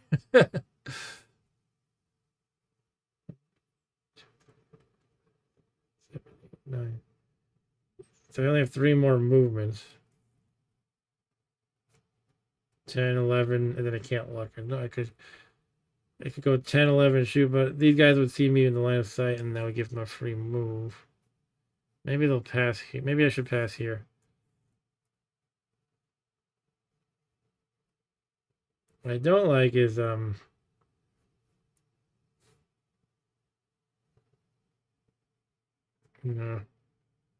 gonna say what I don't like is this guy is gonna start. He's gonna exit the door. But I think with the way I've been playing it, the south side guys are gonna move first. Again, I'm not really sure I'm doing it right, but that would take priority, and there's so many of them to move. I think it's supposed to count as one, honestly. One movement with the door situation being backed up. But yeah, definitely something I'll look up later. I don't know. They got 3 more shots. I could just step up and, I'm going to do it because I'm so tired. I'm going to end the stream soon anyway. So let's just try to go out with a bang. They only have 1 move left at this point, but Roger can make 3 more shots. And maybe he could take out 2 of those if he's lucky. 2 of those zombies. So let's make a shot right here. These are... I'm gonna turn these because now they've seen me. First one I'm shooting has a 5. All right. So 2 dice, and I need a 7 or higher to get him. I missed. All right, let's do it again. Shot 4 of 5.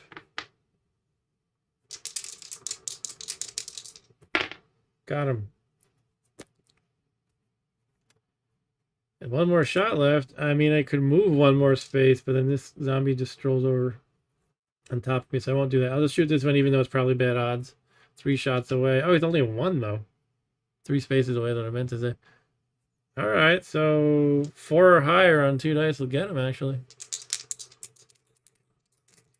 And just to explain that logic, in case anyone's not following, I only need to roll a 1 on 2 dice to hit because Roger shoots 2 dice. And 1, 2, 3 spaces is the adjustment. So it becomes like I'm hitting somebody who's a 4, essentially. All right, let's do it. I got him, barely. Wow, that's not bad. That's not bad. Yeah, that was some pretty good cleaning up, I think, if I do say so myself. Next turn, I could close this glass door. This one, I think, is too late to do. He's gonna walk through it. Hey, Drunky Kong, how's it going? Drunky Kong says, "Hi, just saw you're streaming. I'll go back to the beginning and watch. I didn't know the game existed." Yeah, there's a lot of me just figuring it out in the beginning. I plan to stream this again, maybe next week or some other week soon. And this game is solitaire or 2-player. So depending on whether my son, Mr. Rob Bob, wants to join me and is available, maybe he'd play the zombies or vice versa. But yeah, I definitely want to revisit this because I just spent like, a couple hours figuring it out mostly. And, now I'm like really tired. So I'm going to end the stream within probably, 10 minutes or so. But yeah, that was a good turn for Roger and Fran. So let's end the human player's turn there. Next up, first of all, a hidden zombie spawns. If the black die is a 6, nobody spawns, actually. Cool, look at that. Okay, nobody spawned from the hidden die roll. And next is Berserk. So whoever's closest is going to be this one. Goes Berserk on a roll of 1 through 4. He does not. Look at that. That's nice. That's actually quite nice. Now he doesn't get the free move from that. And he might actually stay behind the glass for this turn. So reaction movement doesn't happen. And next is the free movement. How many zombies move freely? 2. And the way I've been playing this, Drunky Kong must have missed this, but with the whole priority of how the automated zombies work. First, if anyone can attack you, they attack you.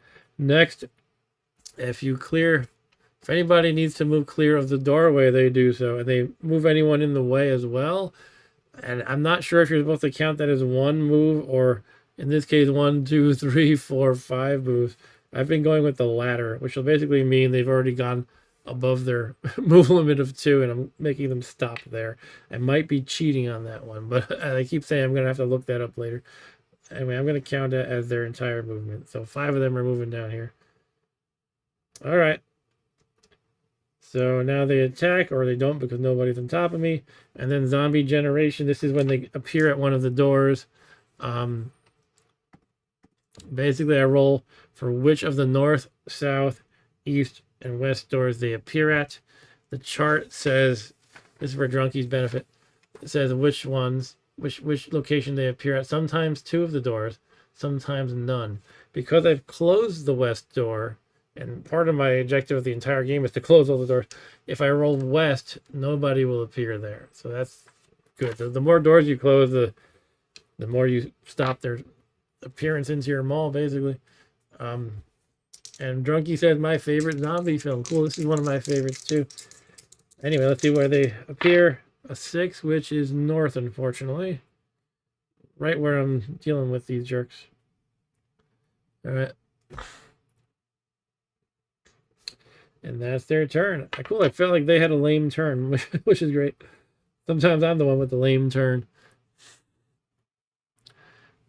Drunkie said it's like spawning Gene Stealers in Space Hulk. Oh yeah, kind of. You know, I have that game. We should play that sometime. Actually, I've never introduced my son to that game. That could be fun. I have the 3rd edition from 2009. Is it? It was like when the Games Workshop announced it was like a big comeback sort of a thing, and the miniatures are very elaborate and large and everything. It's pretty cool. Anyways, yeah, back to the human beings. Now, Roger and Fran, this is where the rules, this kind of rule I don't like about not being able to move the same people twice in a row, because they have to sit there this turn, that means. I think if I'm understanding the rules correctly. So I guess they pass, and the zombies go again. So first we roll for the hide roll. And again, the black die is the second one. If it's a 6, nobody pops up. And we got 4 and 5, so somebody pops up. 4 and 5 is 0. That means a zombie pops up in the closest space that ends with a 0. I don't think the one that they're on counts, does it? That's the first time that has come up. Let me check.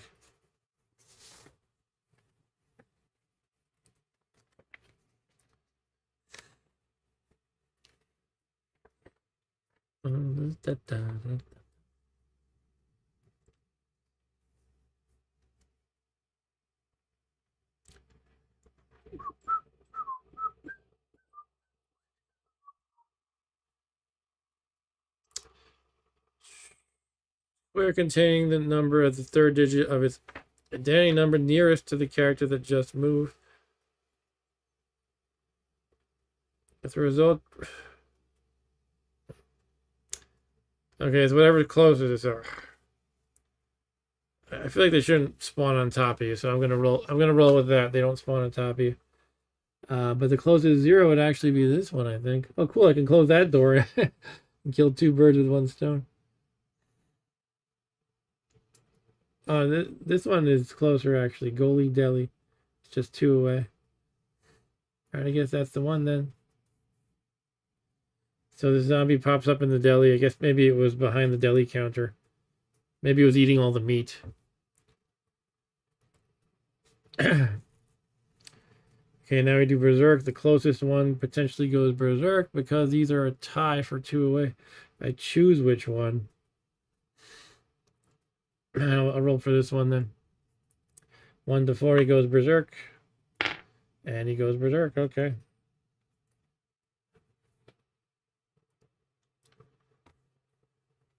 Alright, alright. Next is reaction movement. That's nothing. Free movement. Actually, it's not nothing because anybody with Berserk moves with reaction for free. Now the free zombie movement. That means they roll a die for how many. Zombies move 3. Looks like I'm getting leaped upon by this one. So that one goes first. That's 1. And then next, I think it would be the doors again. Which, again, I'm not sure if I'm doing right. But once again, we have a situation where there's someone in the doors. And these guys have to move out of the way. So I'm counting them as all moving. Therefore, they've gone over their move limit. All right. Now it's attack time. So this one's Berserk, which means my panic is worsened by 1 for each of my characters.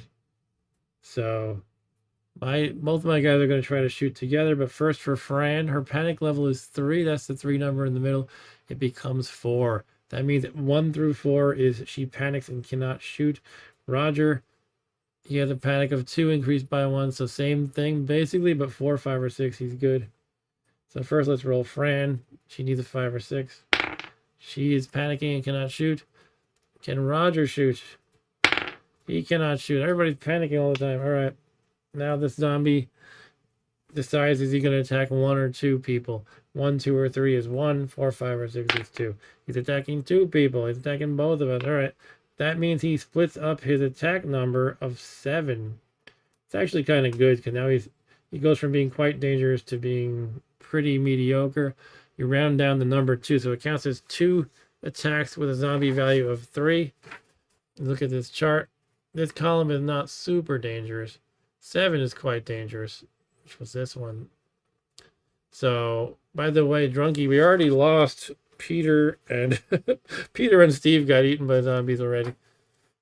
All right, so first things first, let's roll the 2 dice for the attack on Fran. It is a 10, which is a nothing. He misses. And now he's attacking Roger. It's a 6, which is also a miss. Hooray. Oof.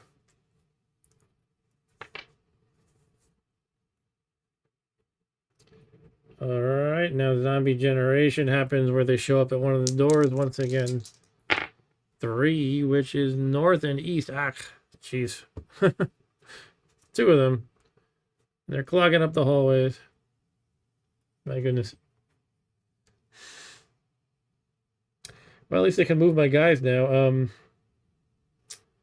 This guy had a 7, right? So I want to combine both of my guys to roll 3 dice. So the way this works, Drunky, is Fran only rolls 1 die and Roger rolls 2, and I can have them attack separately or combined to roll 3 dice. And they need, essentially, because they're in the same space, a 7 or higher to hit. I think there's something no, I didn't forget this. Never mind. They have to roll panic as well. So that's part of the problem, though. So for the first shot, we got to roll for panic. Eric said, surprising to me that single player doesn't have a limit to the hidden zombies. Yeah, I mean, it's pretty harsh. I can see it being kind of a fun thing as a zombie player in the 2-player game. You know, you can essentially choose any time when they become unhidden, or when I think when when a person moves onto the space, you have to make them unhidden, which seems like when you would usually want to use it anyway. Like, aha, it pops out on top of you.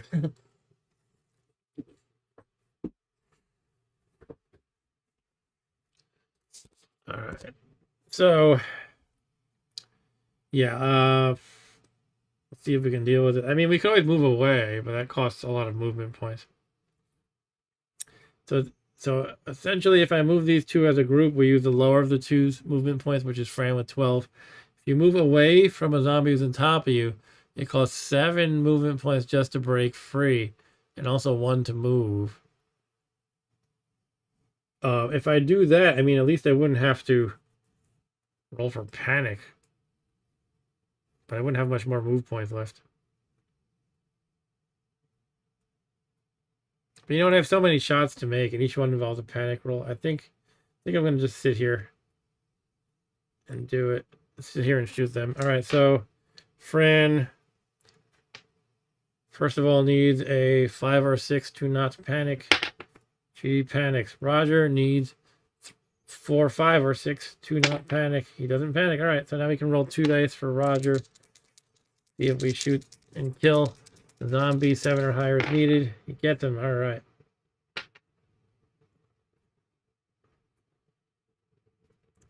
So that's 1 shot for Roger already done, and none for Fran, and no movement points used yet. All right, this is not a bad situation so far.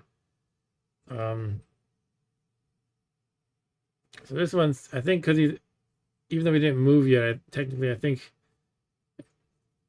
he's going to do the reactive move automatically. But nobody else is. Yeah, let's start locking doors. So we moved nothing yet. We can lock this door. It's just closing the door, really. Now this zombie can't get us unless it smashes through it when it's berserk later.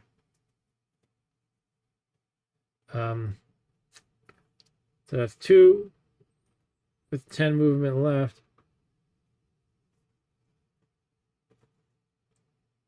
3 movement used. Let's close this door as well. Now 5 is done. 5 movement done. We're closing doors in the zombies' faces. Slamming the door. Sorry, you can't come through here.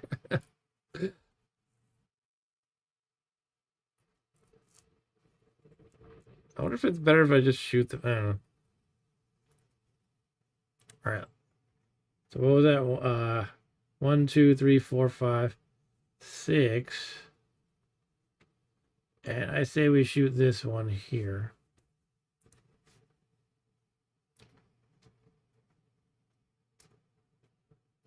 We'll shoot them together. Or should I shoot them? Oh, I already looked. I guess I have to. I guess I can't change my mind now. So it's a 2, which is easy pickings, but I'm using both of them together. So it's 3 dice and -1 because they're 1 space away. But the worst you can roll on 3 dice is a 3, so it's auto kill. I won't bother rolling. However, they both used a shot at that point. So Roger used 2, Fran used 1. Oh, there's a zombie right here, isn't there? Should I just lock the door or shoot him too?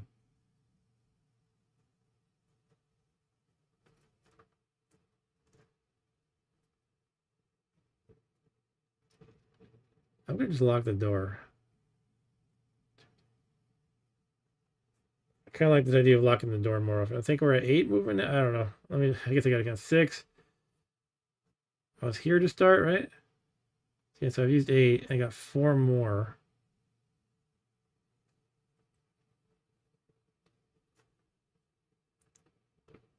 Got 3 more. Let's shoot this guy together as a joint operation. 10. Oh, that's the strongest zombie we've seen so far. 10. Well, 11 or higher on 3 dice is not that hard to roll. I think that's pretty much the right half of the bell curve on 3 dice. So it's not terrible. In fact, we might easily get it. But we'll see. The thing is, if we fail this roll, Fran's out of shots, and then I can. If I roll again with Roger, I only got 2, and that's when it's pretty hard. Well, what can I do but roll? Ah, just fell short. Rolls a 9. The Fran's out of shots.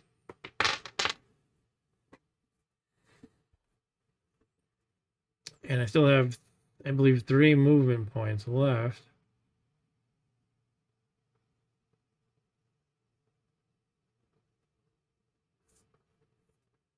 It's an easier shot if I go onto the space, but I don't know about that. I think I'm just gonna take my. Hold on, did I forget to increment this? I think I did. So I have 2 more shots.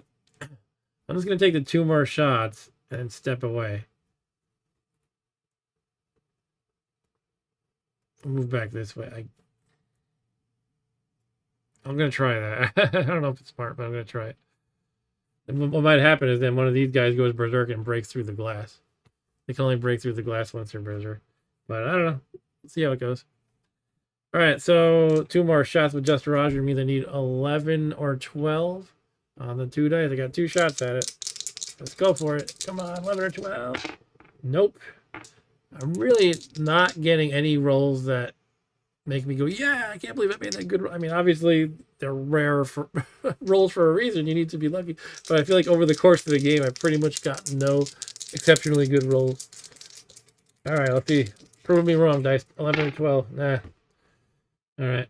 So that's all we're shooting. But we do have, I think, 2 more move points. So we can backtrack a little bit. But you know what? We triggered all these people, didn't we? Oh, God. Who did we trigger? triggered everybody who can see us. So all these guys, they're going to get their free reactive move. They're like, meat. And I believe these ones too, even though they're through the door. I guess it doesn't matter.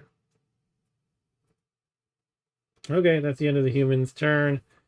And first things first, roll for hidden zombie.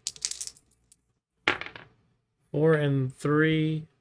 The chart says that's an 8. So the nearest space ending in 8. I think it's this one.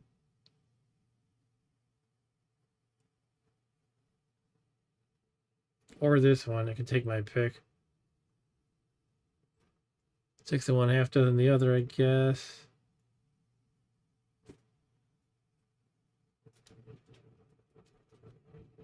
I have to turn over. Just got to remember this guy's a 10.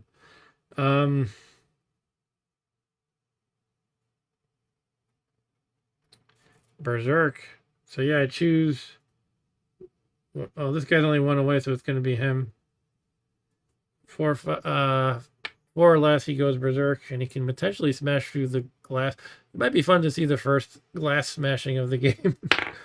He goes berserk. He's going to do it. Okay, now reaction movement. All these guys, including this one, move as their free reaction movement. This one too, but he can't do anything. This guy does, but does he smash the glass as his movement? I don't remember how that works exactly.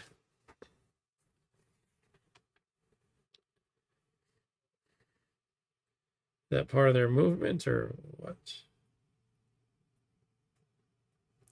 Bear with me as I pour over the manual. Here's the closed glass door stuff. Berserk zombies.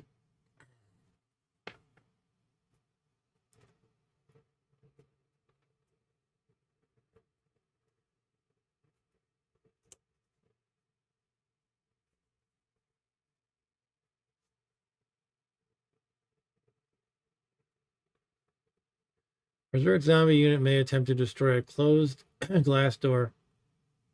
If any character is within the unit's sight through the glass door, yep, it is. Destruction of a glass door may be attempted only if the Berserk zombie unit begins its move in a square with the door to be destroyed on one of its sides. Sure. The attempt is considered a move, reaction, or free for the attempting Berserk zombie unit. An open glass door, a solid door, or a main door may not be destroyed. Berserk zombie unit may attempt to destroy a glass door during the zombie reaction movement phase only if the unit's reaction move is blocked by the glass door, which is pretty much what's happening, right? Yep. Berserk zombie unit may attempt... Sorry about this poor camera work. I'm not even trying at this point, I guess. Berserk zombie unit may attempt to destroy a glass door during the... Okay, how does it work? Rolling 2 dice and comparing the result to the attempting unit's zombie value. Okay, if there's zombie value of less, basically. Yep. No, it has to be less than. It's not equal or less than. Okay. But then we change it to a destroyed door token, essentially. All right, so we reveal what his number is. It is a 6. So less than a 6, it smashes the glass. And I guess it'll go on top of me in the same move. I guess we'll see what happens when we roll 5 or less. We do not. It smashes against the glass. And it fails to break through it. And we point and laugh.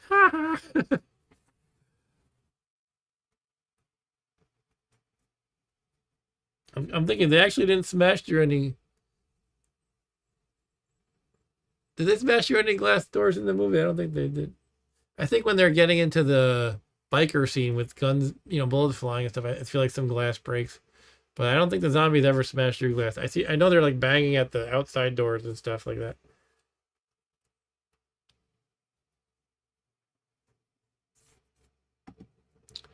All right. Now where are we at here? That was we did all the reaction movements, including that just now. Free zombie movement. We roll a die to see how many zombies try to move. It is 3.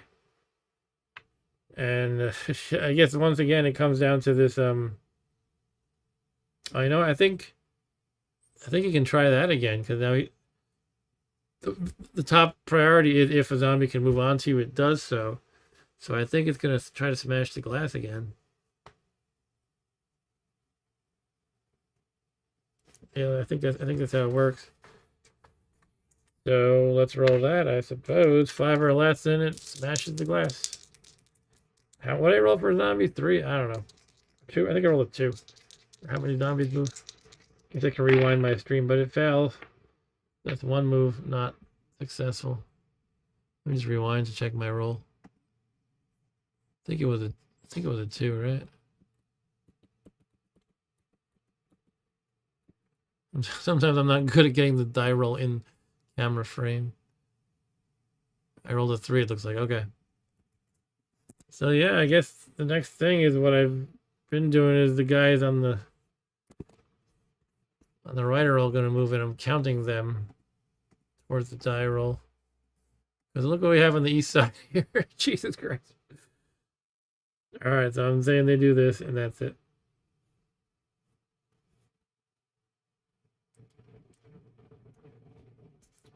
Well then.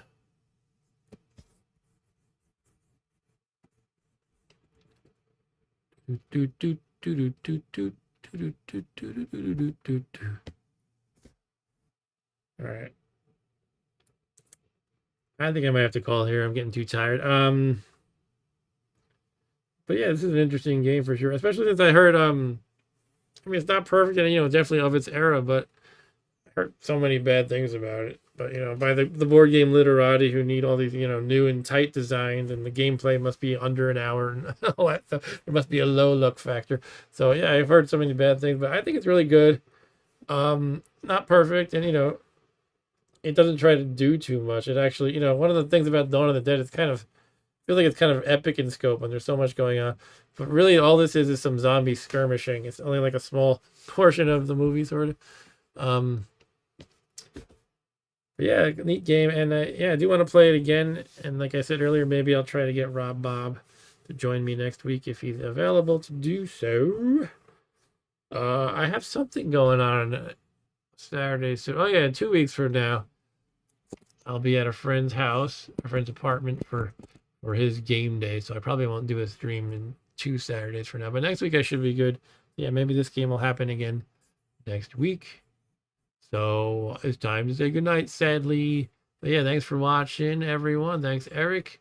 Thanks for showing up, Drunky Kong, and Ryan earlier. Mustang McCracken, if you're still here. We had Stu earlier who says he doesn't like zombie movies because they're too depressing and too he doesn't like watching people die. Something like that. Yeah, I always like doing these board game streams. I know it's not I don't know. To me, it's cool. It's a cool change of pace once in a while, from the electronic gaming. And I don't know. I'm not gonna say I'm the only person who does this, but I feel like there's not too many who freely mix and match video. Too many streamers who freely mix and match video games with board games. To me, I just like playing games. I don't care what medium it's in. I'll play a new game, a new board game, a new video game, an old video game. Game books. Yeah, I play whatever I want. Anyway, this is the time of the evening when I don't make sense anymore. I get too tired. So thanks again, everybody. And if you like what you're seeing here, make sure you like and subscribe and all that jazz. But next Tuesday, I'll be doing my old game stream most likely, and I'll either continue my NetHack run in progress or play with Commodore 64 Ultimates some more. We'll see what I do there. All right. Thanks a lot, guys. Again, good night. Bye.